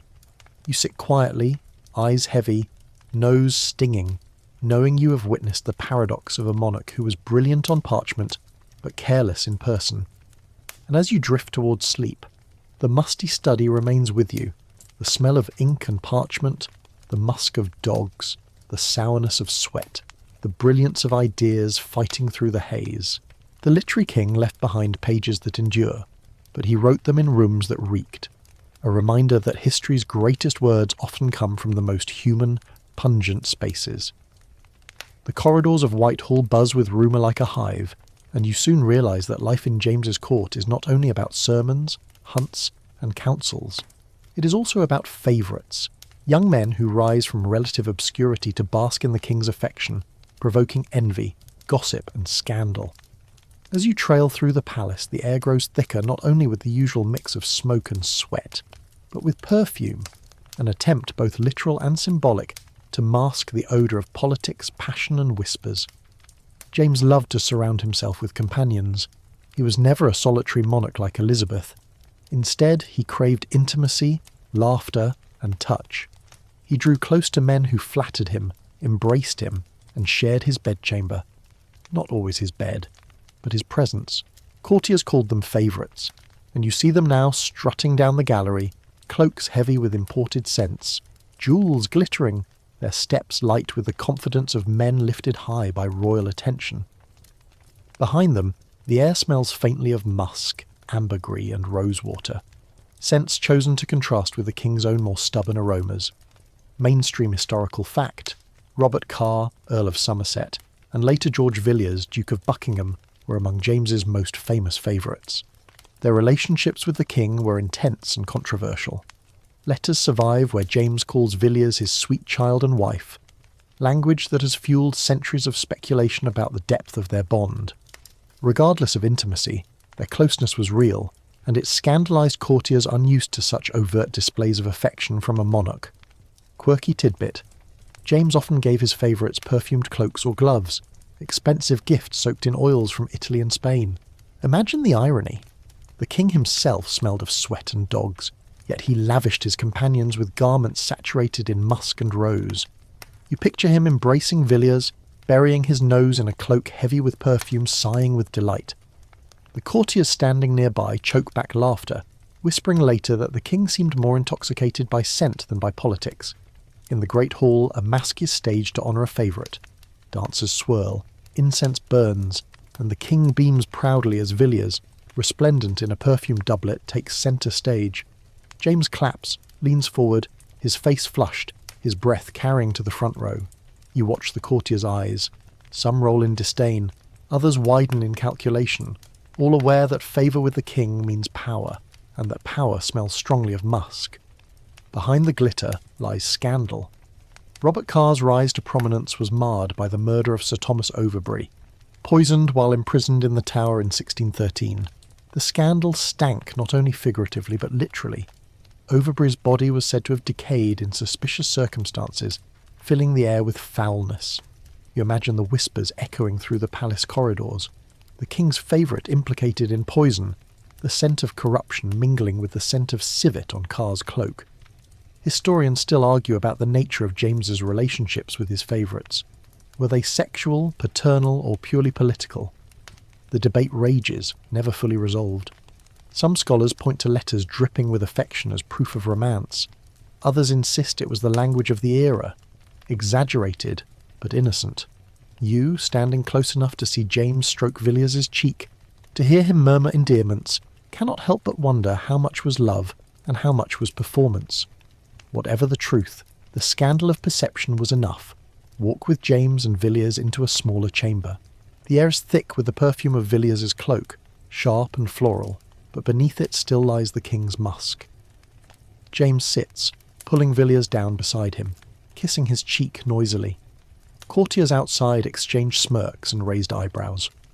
One mutters about the expense of the gifts, jewels, land, money, lavished on a young man who smells like roses. Another sighs, knowing that Villiers' perfume carries not only fragrance but influence, every waft a reminder of how much power is concentrated in one scented cloak. Quirky anecdote: James once complained that Villiers used too much damn perfume, yet he continued to buy it for him, as though both repelled and entranced by the intensity of the scent. Imagine the contradictions, the king snorting at the overpowering musk, then leaning in again for another embrace. Courtiers joked that Villiers could be tracked through the palace by smell alone. You follow the trail yourself, noticing the way the air grows sharper as you approach his rooms, heavy with rose and musk. Feasts grow louder, gossips grow bolder. Ministers grumble that policy is decided not in smoky council chambers, but in perfumed private conversations. You sit at the edge of a banquet, watching Villiers whisper into James's ear, while the king giggles and claps like a boy. The hall reeks of venison, ale, and sweat. But the king's favourites bring their own atmosphere, clouds of musk and civet clinging to every gesture. They are scented candles in a smoky room, though not everyone finds the blend pleasing. Historians debate whether James's reliance on favourites destabilised his reign. Did they corrupt his judgment or simply act as channels for his will? Either way, their presence added a new sensory note to the court. the smell of luxury, perfume layered over must, a reminder that power often carries its own aroma. At night, you wander the corridors hearing laughter from Villiers' chambers. The door opens briefly and a waft of perfume spills out, strong enough to make you blink. Inside, James sits comfortably, shoes off, stockings loose, while Villiers lounges beside him, radiant and scented. The dogs curl nearby, confused perhaps by the competing smells of musk and hound. You realise then that scandal at this court is not whispered in words alone. It hangs in the very air, perfumed and pungent, impossible to ignore. And so you drift to sleep, your nose still tingling from the clash of odours, royal musk and imported rose, affection and corruption, power and perfume.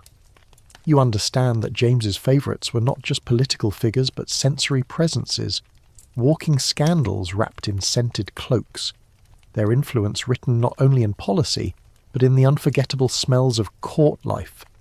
The years move forward, and with them the slow erosion of James's vigour. You notice it first in the way he rises from his chair. Slower now, with a groan as though every joint protests. His hunting boots, once caked with fresh mud, stay by the hearth more often, their leather stiff and cracked. Yet even as his body declines, the atmosphere around him thickens rather than fades. Age has not lessened the scents that cling to him. It has deepened them, layered them, turned them into something heavier, sharper, more unforgettable. The king now walks with a limp, his legs twisted by gout, his fingers swollen and knotted. He leans on favourites and attendants, who must endure his weight as well as his odour. You follow him into his chamber and feel the closeness of the air immediately. Windows sealed against draughts, fires burning constantly, the scent of ointments rising strong. His physicians smear his swollen joints with thick balms, animal fat, turpentine and herbs, that cling to his stockings and stain his robes. The rancid smell fills the room, mingling with sweat and smoke, until you cough involuntarily. James notices nothing. He only sighs as the greasy mixture warms his aching knees. Mainstream historical fact. James's later years were plagued by ill health, gout, arthritis, kidney stones, fainting fits, and a general decline that left him more irritable and dependent on favourites. He drank heavily, ate excessively, and trusted in ointments rather than real hygiene. His body bore the marks of indulgence and neglect alike, and courtiers whispered that the king smelled worse with each passing year. Quirky tidbit. James became so fearful of draughts that he sometimes ordered servants to stuff every crack in his chambers with cloths or even dung to keep out the cold air. Imagine the effect. Fires roaring, air stagnant, damp cloth pressed into corners, the faint ammonia tang of dung seeping in. The chamber becomes a furnace of smoke and stink. And still James sits wrapped in furs, pomander clutched, muttering about the dangers of open windows. You feel the air grow thick, hard to breathe, your head heavy with the combination. His appearance grows more dishevelled too. His beard turns grey, tangled with crumbs from meals. His doublets sag, stained darker than ever. He rarely bothers to change his linen, and when he does, the fresh cloth soon smells of ointments and sweat. Courtiers bow, but their eyes flicker toward one another, silently sharing the truth. The king is ageing, and the scent of his decline is impossible to ignore. Historians still argue whether James's reputation for odour grew exaggerated in these later years, whether pamphleteers hostile to the Stuarts sharpened the caricature of a filthy king. Some insist he was no worse than any noble of the age. Others point to the sheer volume of complaints from ambassadors and courtiers as proof that he was exceptional in his neglect. From your vantage point in his chamber, watching him scratch at his legs, sigh over his joints, and lift a perfumed glove to his nose, you feel the exaggeration unnecessary.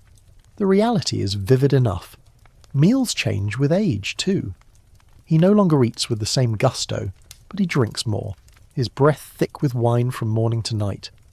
At feasts he grows drowsy, slumping in his chair, his favourites whispering to him while courtiers watch uneasily. Dogs still curl under the table, the smell of fur and scraps unchanged, but now the king seems tired even of them. He pats them absently, muttering, then leans back with a groan. The hall, once loud with his laughter, grows heavy with silence broken only by coughing and the crackle of fire. Quirky anecdote.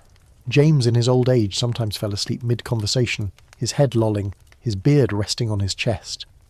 Courtiers sat awkwardly in the close air, unwilling to leave without permission, forced to endure the smell of stale wine and damp wool until he jerked awake.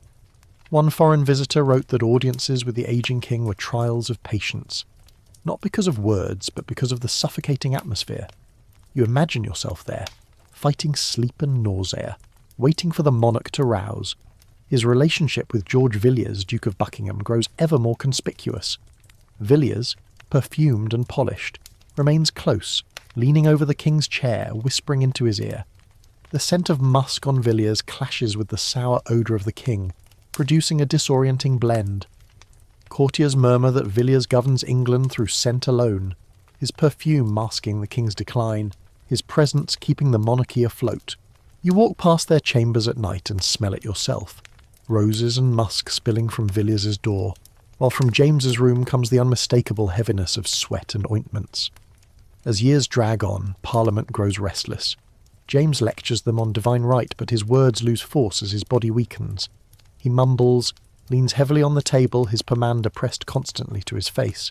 Members whisper not only about his policies, but about his presence. The air in the chamber so heavy it seems to sap the will from debate. Historians debate whether his failures with Parliament stemmed more from policy or personality, but you suspect the atmosphere of his presence made resistance easier. How can majesty command awe when majesty stinks? Winter nights are worst. Fires roar, smoke billows, ointments sizzle faintly on heated skin. The king coughs, phlegm rattling in his chest, the air rank with illness. Physicians hover, offering broths and potions, their own robes reeking of sweat and herbs. James groans, waves them away, and clutches his pomander tighter. You sit in the corner, eyes watering, wondering if anyone in this chamber can truly breathe. Historians still argue whether James died more from his illnesses or from the treatments inflicted on him. Bloodletting, purges, endless ointments. But before death comes decline, and decline is a sensory experience. You smell it in his chamber, you see it in the yellow of his skin, you hear it in the rasp of his breath. The lingering stink of aging is inescapable, a final crown he wears with as little dignity as his stained doublets. And yet, amid the odours and groans, flashes of brilliance remain. He still dictates essays, still lectures ministers, still imagines himself Solomon reborn. His words retain their sharpness, though the air dulls them. You almost admire him, this stubborn, smelly king who refuses to surrender intellect even as his body decays. The paradox endures, a monarch brilliant in thought, remembered in smell. At night, the palace grows quiet except for his snores. Dogs whimper in their sleep. Fires crackle. Ointments congeal on his skin. You lie awake, breathing shallowly, reflecting on the arc you have witnessed. From coronation to decline, James has carried with him an atmosphere no one could forget. Now, in old age, that atmosphere thickens, lingering like smoke in a closed room. And as sleep finally pulls you under, you realise this. Aging has not softened the stink of James I. It has magnified it, leaving behind a lingering memory that clings as stubbornly as the man himself. His life ebbs, but his odour endures, an inseparable part of his legacy. The winter air in 1625 feels sharper, heavier, as if the very stones of Theobald's house sense that the king's life is ebbing away. You follow James through those last weeks, not into the lively chaos of hunts or masks, but into dim chambers where sickness and silence prevail. His body, battered by gout, arthritis, and years of indulgence, now refuses to obey him. He lies on a bed piled with blankets, dogs restless at his feet, physicians pacing nervously, and the air in the room so thick with ointments, sweat, and smoke that you can taste it at the back of your throat.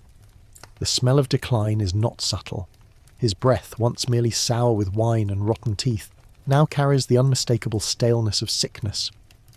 The ointments used to soothe his swelling joints, animal fat mixed with turpentine and herbs, seem stronger, ranker, as though fighting a losing battle against infection. The sheets, rarely changed, cling damp with sweat. Fires roar in the hearth, but instead of comfort they add suffocating smoke to the mix. You sit in the corner, eyes watering, and realise that death has its own atmosphere, as pungent as life. Mainstream historical fact. James I died on March 27th, 1625, at Theobald's house in Hertfordshire, after months of worsening illness. Physicians recorded a range of ailments, including fever and dysentery, though the precise cause remains uncertain. His death marked the end of the first Stuart King of England and the beginning of his son Charles I's troubled reign. For those present, it was both a political transition and a deeply sensory ordeal. Quirky tidbit. One physician attempted to revive James with a potion made of boiled white wine, herbs, and pulverised pearls. The mixture, thick and pungent, was poured between the king's lips as he lay gasping. Imagine the smell. Sweet wine turned sour by heat, herbs releasing their oils, pearl dust earthy and strange. Forced into a mouth already reeking of decay, he choked, coughed, and turned away. The air in the chamber grew unbearable, a stew of desperation and futility. Historians still argue whether James's death was hastened by medical mismanagement. Some blame the endless purges and bloodlettings, others the heavy ointments and suffocating chambers. Was he killed by his doctor's cures or simply by the natural toll of age and indulgence? The debate lingers, like the smoke that clings to your cloak as you leave his room each night. As the end approaches, courtiers cluster near the door, whispering prayers and rumours alike. Some mutter that Villiers, the Duke of Buckingham, pushed dangerous remedies. Others sigh that the king's stink has worsened to the point that even perfumed gloves cannot mask it. You watch the favourites weep by his bedside, Villiers bending low, his perfumed cloak clashing with the rancid air. The juxtaposition is striking, roses and musk against sweat and decay. For a moment you almost gag. The night before his death, James drifts in and out of consciousness, muttering fragments of scripture. His voice is low, mumbling, and courtiers must lean dangerously close to hear. You imagine their discomfort, their ears straining for wisdom, their noses assaulted by the unmistakable smell of a dying body. He clutches a pomander even now, pressing it to his face with trembling fingers, but its cloves and spices cannot overcome the truth. Death has its own perfume, and it is stronger. When the king finally breathes his last, the chamber is still. Dogs whimper, courtiers cross themselves, and physicians murmur prayers. The air hangs heavy, as though saturated with the passing. You feel it cling to you, that mix of smoke, sweat, ointment, and mortality. It is a moment both solemn and suffocating, unforgettable not only in sight, but in smell. Then comes the funeral, and with it new layers of odour. The body must be prepared, embalmed, displayed. Embalmers enter with bundles of herbs, rosemary, myrrh, and spices, hoping to mask what all know lurks beneath. They cut, pack, and bind, filling the body with herbs, wrapping it in cloth. The air grows sharp with resin, sweet with spice, but beneath it, faint and persistent, is the smell of rot.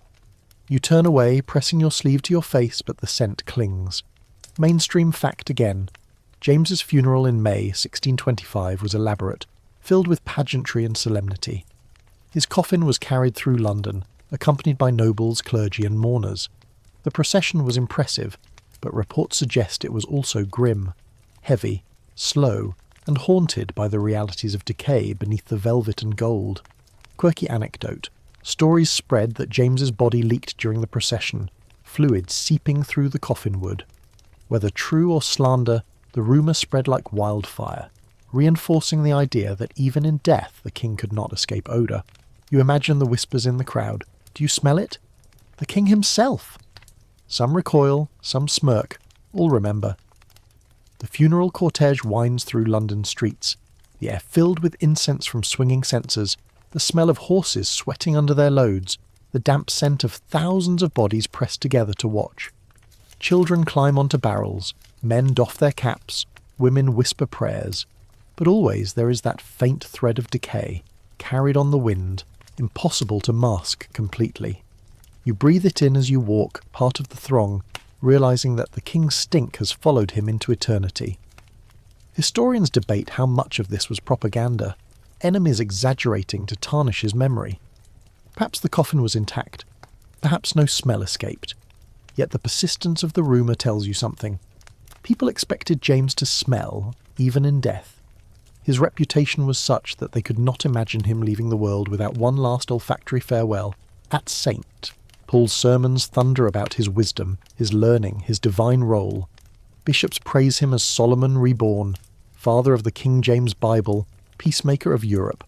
The incense is heavy, clouds rising into the vaulted roof, yet you watch the congregation shift uncomfortably, fans fluttering, as though even the grandest cathedral cannot dispel the memory of the king's personal atmosphere.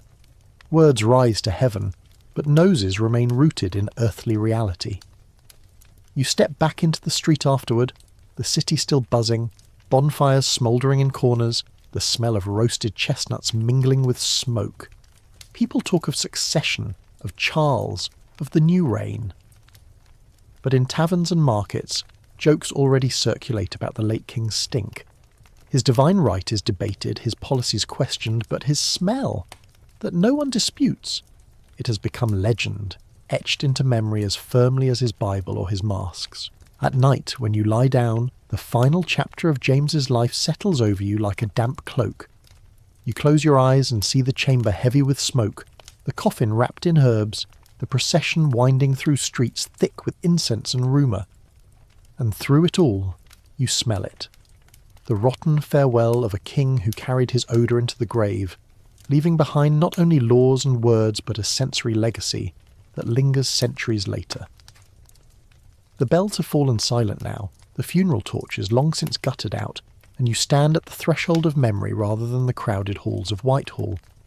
James I is gone, his coffin sealed, his body lowered, and his son Charles has taken the throne, but the smell remains, not literally clinging to the air centuries later, but woven into the legend of the man.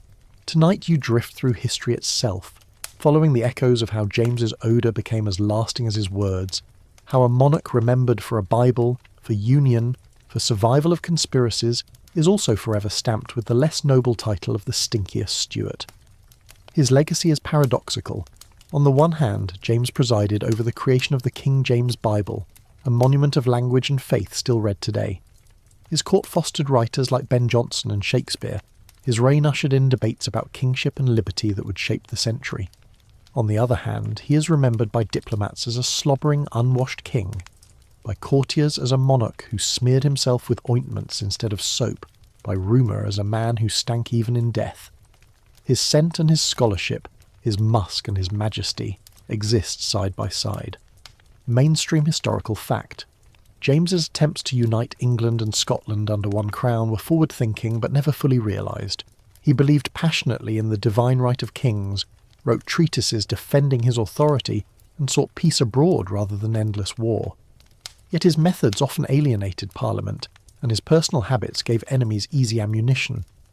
His political writings endure, but so do the accounts of his smell. Quirky tidbit.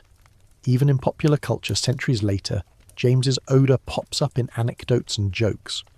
One 19th century historian dryly noted that he carried about with him an atmosphere less than agreeable.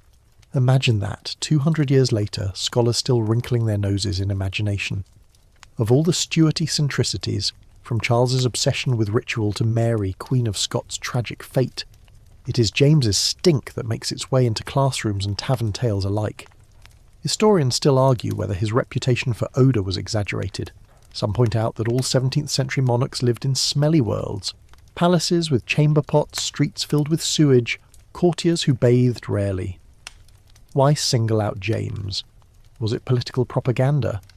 The Spanish and Venetian ambassadors had their reasons for mockery, yet others note that the sheer consistency of the reports, from multiple countries and across decades, makes exaggeration unlikely. Perhaps James was simply exceptional in neglect, too trusting in ointments, too fearful of water, too careless with presentation. You wander now through the memory of his palaces, empty yet still scented in imagination. Whitehall's tapestries hang heavy with mildew. Hampton Court's kitchens reek of grease and smoke. Theobald's chambers suffocate with smoke and ointments. Each place carries his atmosphere like a ghost. Even the King James Bible, so clean and stately on the page, seems to hum with the contradiction of the man who authorised it. Brilliant words born in musty studies filled with dogs, smoke and sweat.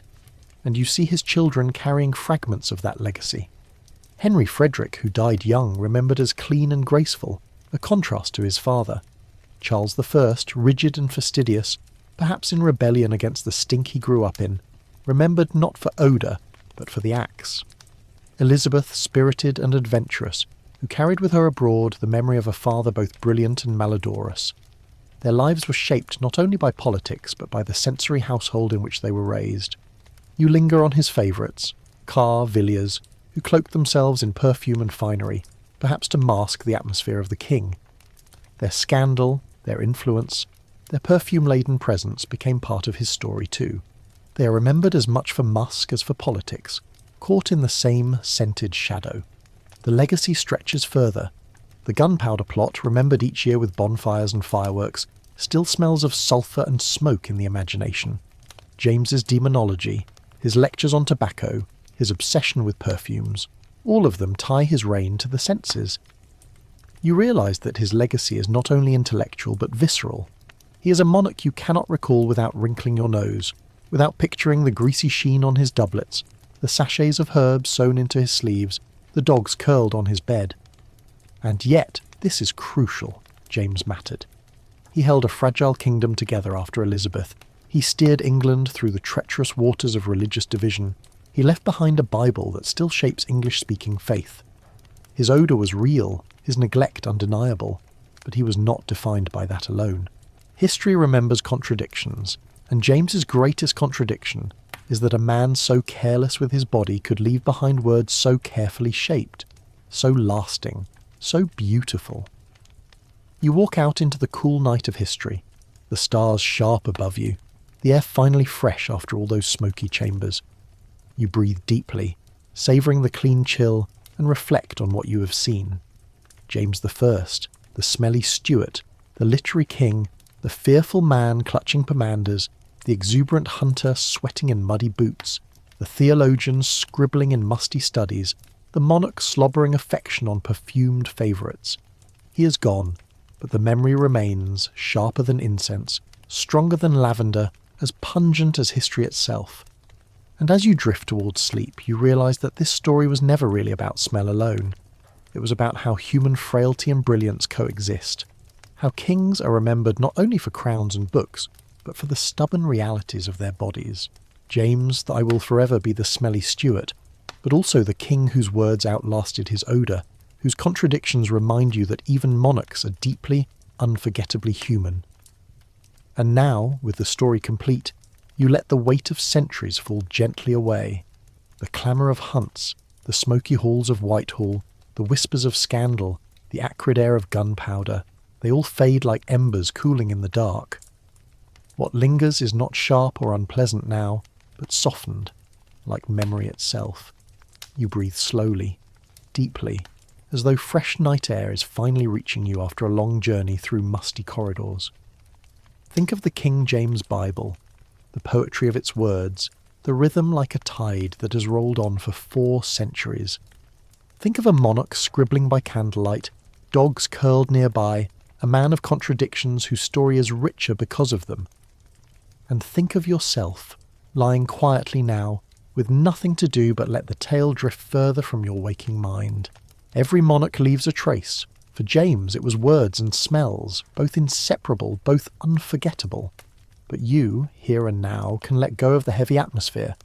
Imagine the candles blown out, the fires turned to ash, the windows finally opened wide. Cool, clean air pours in, carrying away the layers of musk and smoke. The stars outside glimmer patiently, as they did over Stuart palaces, as they do tonight. Your body feels heavier now, pleasantly so, your breath slower, your thoughts softer. The story is done. The journey has been long, but the destination is peace. Let the last images dissolve, tapestries swaying, dogs sighing in their sleep, a king murmuring scripture with a pomander in his hand. All is quiet now,